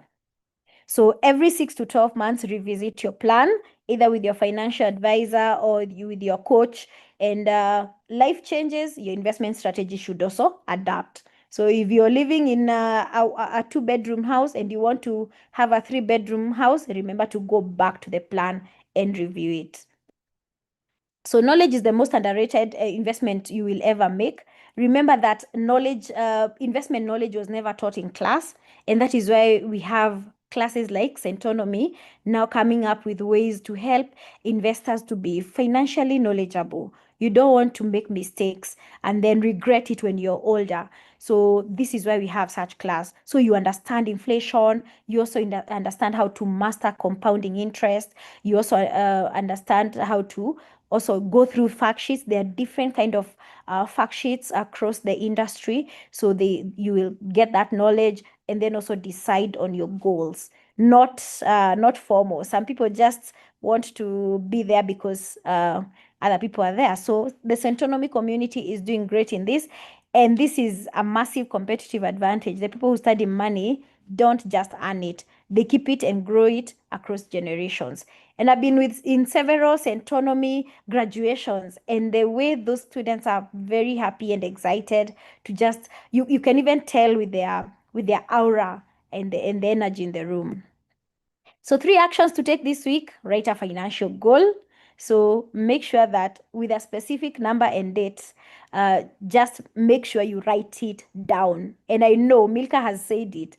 write it down. It's like we had the same script, but honestly, I've never met Milka. So calculate your savings rate. Again, what percentage of your monthly income is actively being invested and not just saved? So know this number cold. So know exactly what you're working with. And then book a consultation, a personalized plan built around your specific goals and risk profile with your advisor, with Centonomy, to just make sure that you have someone who is like working with you towards the same goal. So financial planning shouldn't feel complicated. The right advisor will make it a conversation and not a sales pitch. I saw someone writing, most of the people who are selling these solutions are just on a target, and sometimes you can't trust them. So that is why you need to go to class so that you're not lied to by every Tom, Dick, and Harry. So I think I have finished most of it, and that is my name and number. So in case of anything, feel free to reach out. So Excellent. Thank you so much, Miriam, I for was trying dropping to rush with time, so I hope I made it. No, you've actually done it. You still even have a few more minutes. So I think we can jump into a Q&A and just go back into the conversation and build on it. I'm seeing guys clapping, and actually, if you could put back the slide that had your details so that Okay. people are able to reach out to you. And thank you for, I mean, you've encapsulated the conversation. And ladies and gentlemen, that last slide where she talked about your financial plan as part of the journey that you go through in the 101 program is you actually come out with your plan. And you're able then to engage confidently with people like Miriam in the space and ask the right questions. And so you're able to sift out those who are giving you a pitch and those who are actually helping you. Miriam, a quick question. Many times when we're in the space, and even as you go through the questions that people post, people are very excited. I remember when money market was at 19%, everybody was like, money market, yeah. When you guys at SIB, and you're doing a fantastic job, having been the first guys to move in with the special fund Mansa X, 18%, 25%, everybody is excited, yeah. And then it drops. And then guys are like, this is a scam. Miriam, tell us, this thing called risk, what is it? Because I think as many people, we invest for the big return. But what is risk?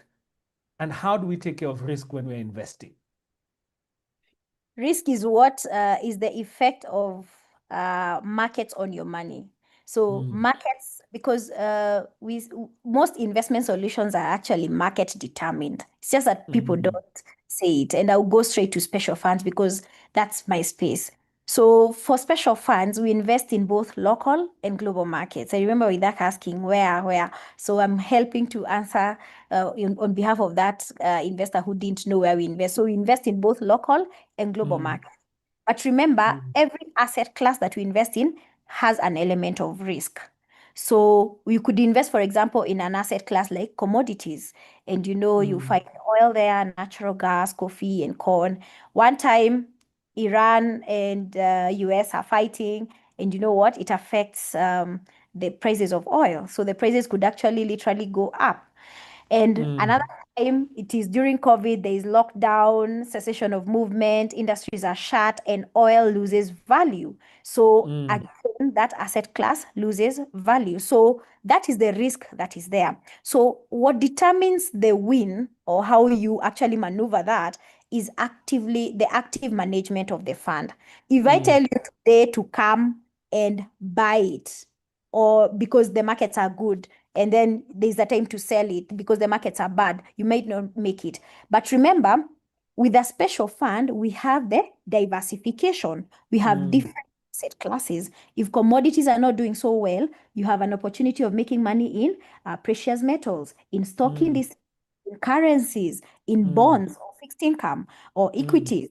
So that is what exactly a special fund does. It will help the fund manager and the portfolio management team will tactfully be able to diversify your portfolio and actively manage your fund so that risk will not eat into your money. So that is what I would say. In the local market space, again, there is also the interest rate risk. Remember, 2 years ago, the treasury bills were at 16.9. Now they've dropped to.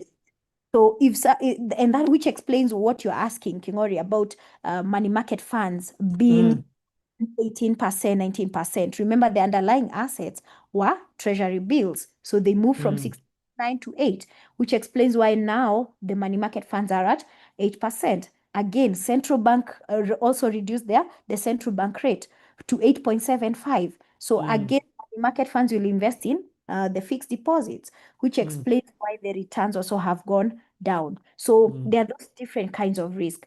Liquidity risk, if I was to mention another risk. So the other risk, the liquidity risk, you putting your investments in real estate. We saw how a certain fund manager, I don't want to mention the name, back in 2020 was not able to pay up investors. And this is because of high level of concentration risk. They put all the investments in liquid investment, which is real estate. Very hard to liquidate. So you also need to understand the underlying assets in every investment solution that you invest in. I hope to have Excellent. No, you've captured it beautifully. First, that risk is inherent in any market. Yes. And so you have to appreciate, ladies and gentlemen, there's no such thing as and I saw somebody use a very political term, but let me say this, there's no sure bet in investing. That you will put your money in one asset class and that's it. It solves all your problems. You have to be understanding what is the market you're in and what are the dynamics in that market. I mean, like Miriam, you talked about, barely 3 months ago, we were not talking about what is happening in Iran. Now it is an issue. And it's become an issue for us. One time we're not talking about Eurobonds. Now they're here with us. So we have to appreciate the market that we're in, but also, and I love what you said, understand the product. Understand the product that you're investing in. And beautifully, I think around the special fund, as you correctly said, you're able to, within that fund, to have the diversification within the product itself, so that if there are fluctuations, you're able to balance them out. Excellent. Now, that means if I have 250, I'm able to have that. But you may be, and I see a couple of guys were saying, look, I have 15,000. I only have 10,000. How do I achieve diversification when I'm not at a special fund level? Mimi ni investor mudogo, as we like to say. Thank you, Kengori. Yes, we have those all the time. And I also work with investors who say, I will start small. I don't have that kind of money to start a special fund. We always advise, there are very many investment solutions in the market that can help you with that. You can start a money market fund, grow it bit by bit, and then when you get to your 250, you can start. And then another option would be you can actually join in groups. You have maybe a chama or a group, join in, put in your 15,000. Everyone else is putting their 15,000, and by that you're able to build it up to 250,000. Yeah. Now, even with 100,000, you can actually join. We have our Sharia and conventional fund that the minimum is 100,000 shillings. So we also cater for mkulima mdogo. So you can actually build it there. When you're at 100, you come. We'll open our doors to you. Excellent, excellent. So wherever you are, you're able to manage the resources that you have with what you have. Miriam, last question. I see you have an insurance background, and you also talked about protection. Is insurance investing? Not at all. Insurance is not investing. Insurance, you're protecting what you have, or you're protecting what you have against maybe your life. So that is not protection, but both of them are important, and one can build the other. For example, you could have, say, a term life or a whole life kind of cover, and the premiums are quite high. And what do? You get into like a special fund or a money market fund and build it up. And every year, whatever return on investment you get, you're able to pay up your, sorry, there's something that happened. You're able to pay up the premiums for whatever cover that you have. But Yes. risk protection is very important, because in the eventuality of an accident or an incident or life or the disability, definitely there is that compensation that comes with it. So risk protection and investing are two different things, but they are correlated depending on how you look at it. Both important. Both are important. So as you're investing, Yes. you need also to be protecting what you're putting in those investments, and even generally yourself, and protecting yourself to enable you to be able to continue to invest. Miriam, thank you. Thank you so much. We clock you. We clock you. It's the inner Gen Z in myself. You're forcing it. We are Gen Zs by force. We are clocking it. And we But love Gen Zs. Thank you. Yes. It's been an absolute pleasure. I see we still have a lot of questions in the chat. Please feel free to go in there and continue to engage. All Ladies right. and gentlemen, this is a kind of conversations that we have in the room. And I see lots of questions around the technical. And now let me take you through the actual program so that you're able to appreciate what exactly are we putting out to you? What are we inviting you to engage with? First and foremost, when you come in, the first class we have is around what is this conversation around money? How do you think about money? How do we change your mindset? How do we shift your mindset? How do you begin to identify purpose? Now, the second and third classes are usually the ones that I love doing. You'll probably be meeting me when you talk about time value of money. When you saw what Miriam put up, when you remember Milka's story, investments are a journey. Developing your financial plan is about a process. It's not a destination. It's not enough to open the money market fund. It's not enough to open the CDS account. The question is, what is it doing for you on the journey that you're on? We've talked about how much we have. And usually we have two problems. We either have very little or we have too much. And we're able to sit in that conversation and say to you, you know what? Irrespective of where you sit, you must develop a discipline. Because the trick is not in waking up one day and depositing 10 million with people like Miriam.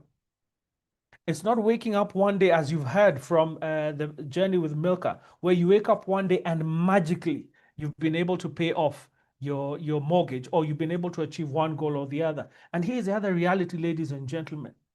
The vast majority of us in this room are unlikely to win the lottery.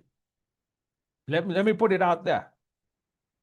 The vast majority in this room are unlikely to win the lottery, but also the vast majority of us are unlikely to get an inheritance that will change our lives. And even if we do, it'll come so much further down the road, it doesn't help us. So the question is, how do you begin to do with what you currently have? And you saw the imagery of a client who started with 1 million in 2019, and now, even without investing out of their own pocket, just by simply leaving that resource invested and letting the returns continue to generate their own return, they have more than 3 times developed or grown their portfolio. And we take you through that journey. We take you through a journey where you begin to understand this thing called debt. And I am one of those people. I mean, I confess, I did not know debt. I thought it was the devil, and I did not touch it, the 10-foot pole, until I was pre-qualified for a facility. And I decided I'm going to take that facility. And let me tell you, it was 6 months of paying back 11,000 shillings. And I cannot tell you what I did with that money. But I tell you for sure, I was listed on CRB. And we take you, as trainers, we take you through experiences that we have had ourselves. Then we bring in a coach. And this coach is able to take you to understand, who are you? We go back into the conversation of mindset. How do you begin? What is this thing called living abundantly? What does it actually look like? How does it speak into your space? What are the things you need to be processing when you talk about that living abundantly? The question of, I don't have salary, I'm unemployed, I am young, I'm just coming out of college. But what skill sets do you have? What assets do you have around you? Who do you know in the space that you're in? But also, ladies and gentlemen, we all have a history, a painful history sometimes. How do you overcome those hurdles?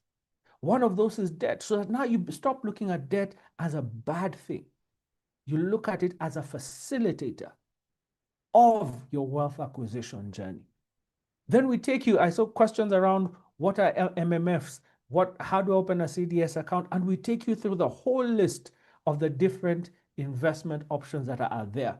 We look at real estate. We look at those treasury bills, those money market funds that we're talking about, that CDS account, we take you through what it means. And the beauty about our program is that the trainers who are coming into your space to speak to you are practitioners.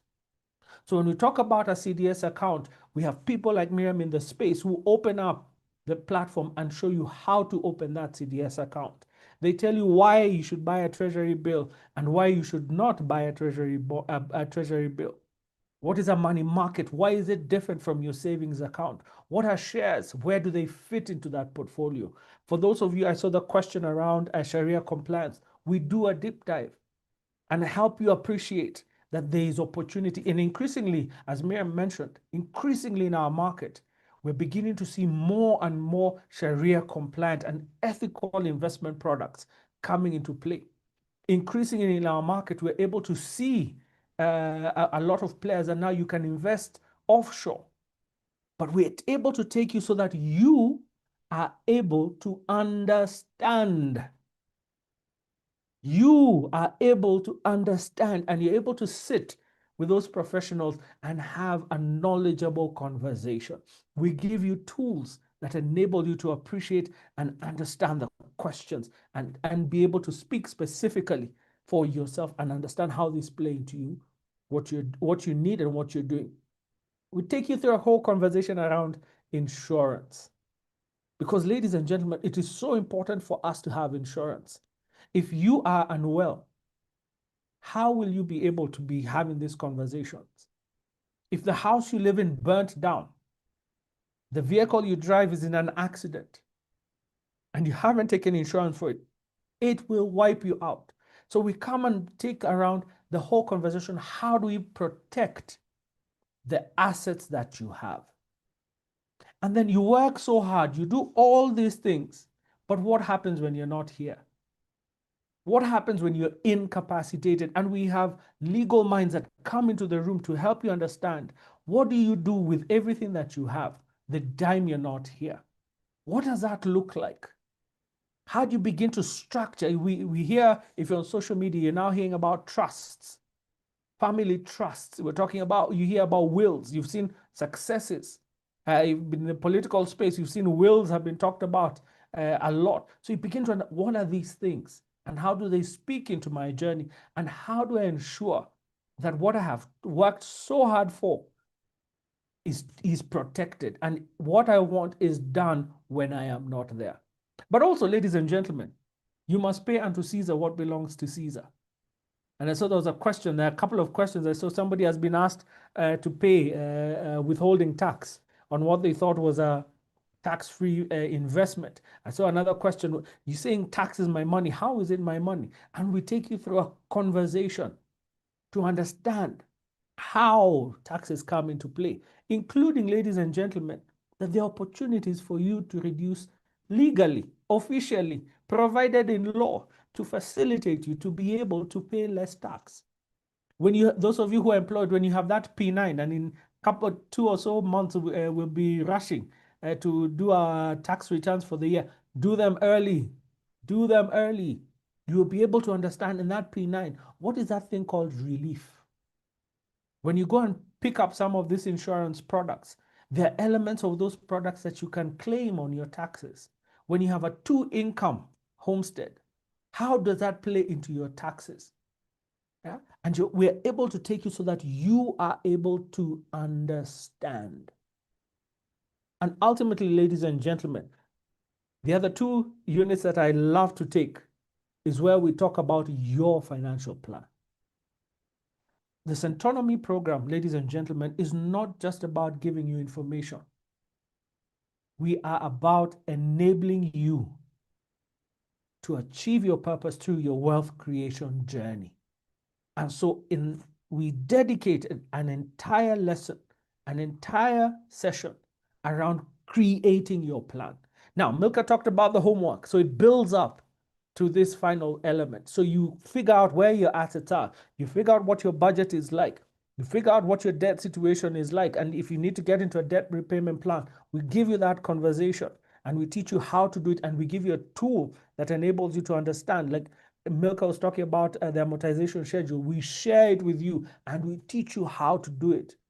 So that when we come now to speak about the financial plan, you're able to understand, why do you invest in the things that you're investing in? How do they speak to you at your level? Whether you have 200 million or you have 5,000 or you have 2,000 that comes sporadically. Wherever you are on that spectrum, we're able to help you create a plan that speaks to you. Then we talk about, and I saw this a little earlier in the chat, this thing we called investment groups. How are they able to facilitate your wealth acquisition journey? How do you ensure that they do? Because we also see that they waste a lot of time and a lot of resources. You put money, but how are you benefiting?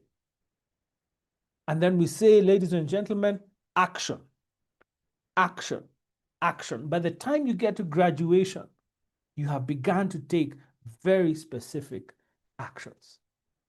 So as I bring us to the tail end of our conversation this evening, I want to take us back to this journey. We're asking you to invest 12 weeks of your time and a total of 48,000 shillings. Today, if you sign up, you're going to be able to do that at 1,000. And then we begin a journey of how do you get the 48 to us. If you're able to do that today, fantastic. So that the 4th of June, we are able to begin this journey with you. And we're able to take you through that whole process so that you're able to understand, where am I? I saw questions around business. If I'm in business, how we take you through that whole process so that you begin to understand, where does your business sit for you as part of your assets? On that thing we call a balance sheet. What is it?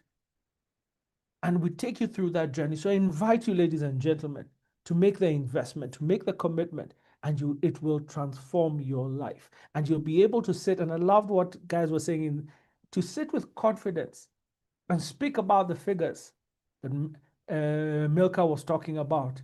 Talk about getting through huge debt, being able to go through shame and come out on the other side and be able to say, hey, I've come through. So again, our pay bill is 986850.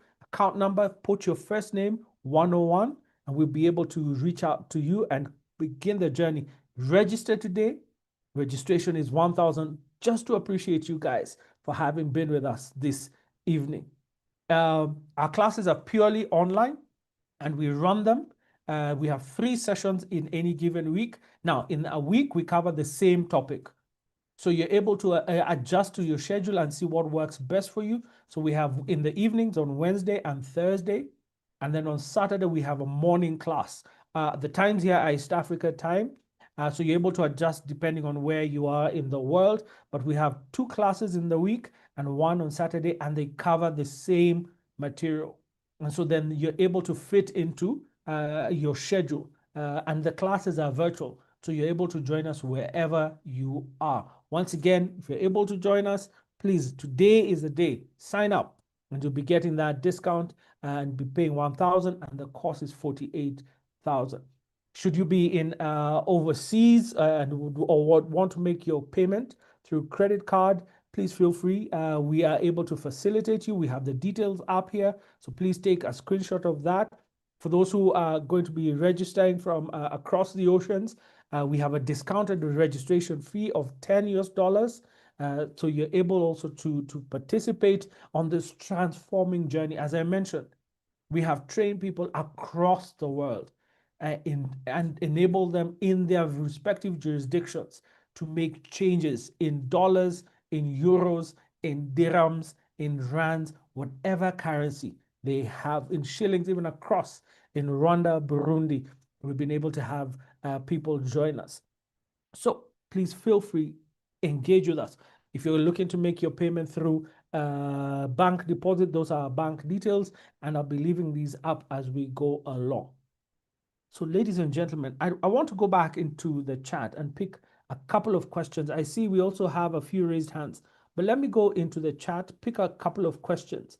And I know the team have been responding in the back end. Now, I saw there was a question around couples. Yes, we greatly encourage couples to come, and there's a 10% discount. So reach out to Nancy and she'll be able to facilitate you. We really love having couples, because as a couple, you are able to engage in a conversation together and you understand one another and develop a family budget. And so to support you on that journey, we offer you a 10% discount to join. There's also a lot of other information that's being shared. I want to pick a couple of the questions that were there. Just allow me. Should be, yes, I fully agree with you. This was Liz Keegan, yes. Thanks Centonomy for this. Wish financial literacy courses should be taught in schools. Yes. Do you have classes for children, teens, young people? Please reach out to Nancy and the team. We have this program that's available to them in a format that speaks to them.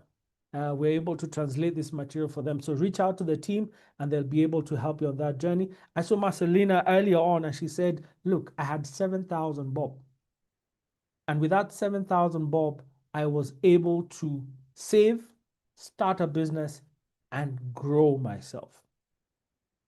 And if I can go back to AA, where we started off today, mindset, a wealth mindset. You don't wait for the big money.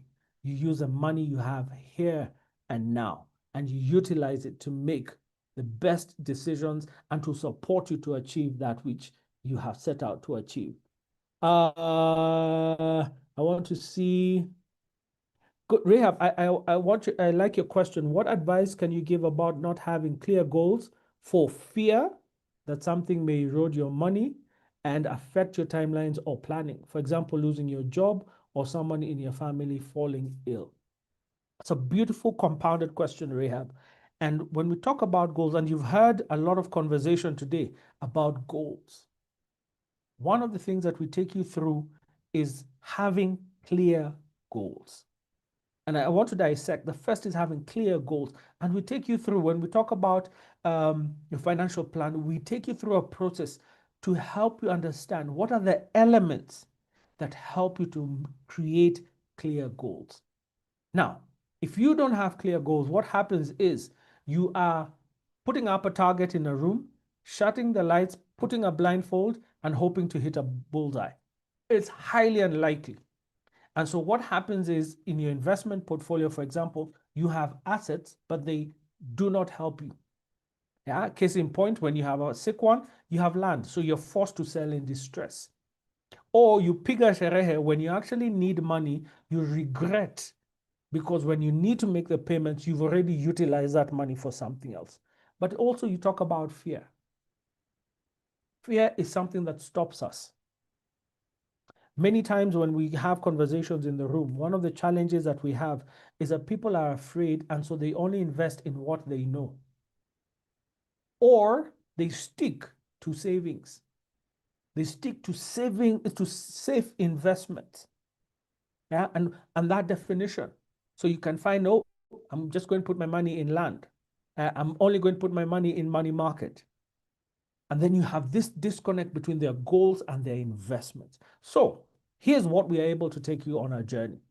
One of the things we teach you is one of the goals you need to achieve around your short-term goals is a thing called an emergency fund. And Miriam spoke to this, where you have 3 to 6 months of your income available to you, so that at any point, should you have an issue, you are able to take care of yourself. But as you're doing that, we're also enabling you to look at 1 year, 3 years, 5 years, retirement, however far that may be. So that as you're doing this in the interim, you're taking care of what is immediate. You're also taking care of that which is coming further down the road? Thank you, Heb, for a beautiful, beautiful question. Ladies and gentlemen, I see our time. I hope you've had a wonderful session. We have had a great time just being here with you, engaging with you, taking you through the journey that we have had, and just going back to the whole conversation that we started with. What it takes to build wealth is the right mindset. You must have a wealth mindset. That's what Waithaka was speaking to. Deliberateness, an understanding of where is your money. What are you doing with that money? But also, what are your goals? And being grounded in your goals. And then your goals begin to dictate what are the activities you need to do. And the whole conversation is able to have with Christine and the one we had with Lila, where you begin to understand, if I'm looking to settle in Cape Town, then my mindset must shift to speaking in dollars. My investment levels must also change. And so then the conversation we had with Miriam, to be able to understand how investments are keys. They are facilitators of the journey. And we saw that through Milka's story, where she was able to take us through high experiences. And we facilitate you through the 101 program to be able to go this journey and to confidently be able to engage. And here's the other thing, ladies and gentlemen. It requires discipline. As you've heard on this journey, there are elements where you have to fight through the fear. Feel the fear, but break through the fear. There are decisions that you will have to make that are difficult. And you saw how we started with a bang, and all through, even as you listen to Miriam's conversation, it's Brufen conversations. But Brufen conversations that get you to where Milka is 2 years down the road, debt free. 2 years down the road, you're able to walk into a supermarket and make a purchase, and it doesn't cause you agitation. 2 years down the road, you're able to be confident and say, this is the journey I'm on, and these are the things I want to achieve. And so I'm looking forward to seeing you on the 4th of June when we begin this journey with you and taking you through a 12-week program. And at the end, as Miriam said, you are going to be at graduation in week 13, and your aura will have changed because you'll be able to tackle the world and achieve the things that you've set out to be. And who knows? We could be inviting you to come and speak as one of our alumni in our open days. Again, we also have programs for our alumni. We have a Centonomy privilege that's ongoing, where we continue to build this conversation and enable you post the program to be able to engage with other people. We have also another host of different programs within our portfolio, which we look to have you engage with. So ladies and gentlemen, as we draw to an end, I want to thank each and every one of you, the 530 of you who are still in the room, those who joined us a little earlier, and we appreciate that you had to drop out. We are grateful that you took the time this evening to be with us, wherever you are joining us across the world, and to listen in, to engage in the chat. It was fantastic just seeing some of the comments that we're going through, the questions that we are having in the chat. Thank you for sharing so authentically around your journey and the lessons that you're learning.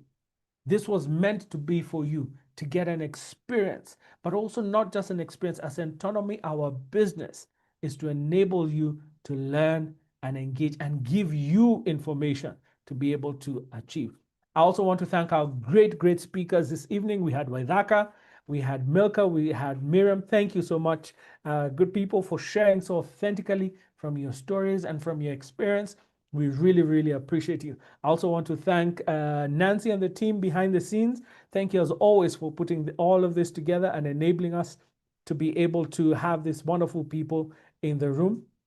Ladies and gentlemen, my name is Kingori Mwito.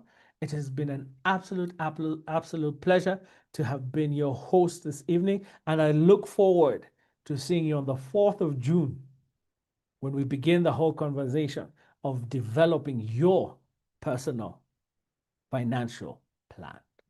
Good night and God bless. Thank you so much, Kingori. Thank you for the informative session. Indeed, it has been wonderful and very informative. Thank you also, everyone. Thank you for the speakers who joined us today, Waithaka, Milka, Miriam. Thank you for the perfect delivery. And for everyone else, see you in class on 4th June. Ensure you secure your slot. The registration fee discount is valid until today, so ensure you take advantage of the offer and secure your slot. Ensure we see you in June on the 4th. This is the time to take advantage of the discount and put your finances in order.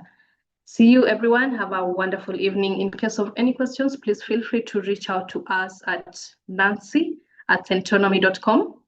We'll be able to give you further directions accordingly. Any clarity that you may need to seek, feel free to reach out to us, nancy@centonomy.com, and can as well call the number. And also feel free to check out our course outline on the link posted on the chat box. Thank you so much. Have a wonderful evening. The presentation is still on the screen in case you'd still like to take advantage of the discount. Thank you so much.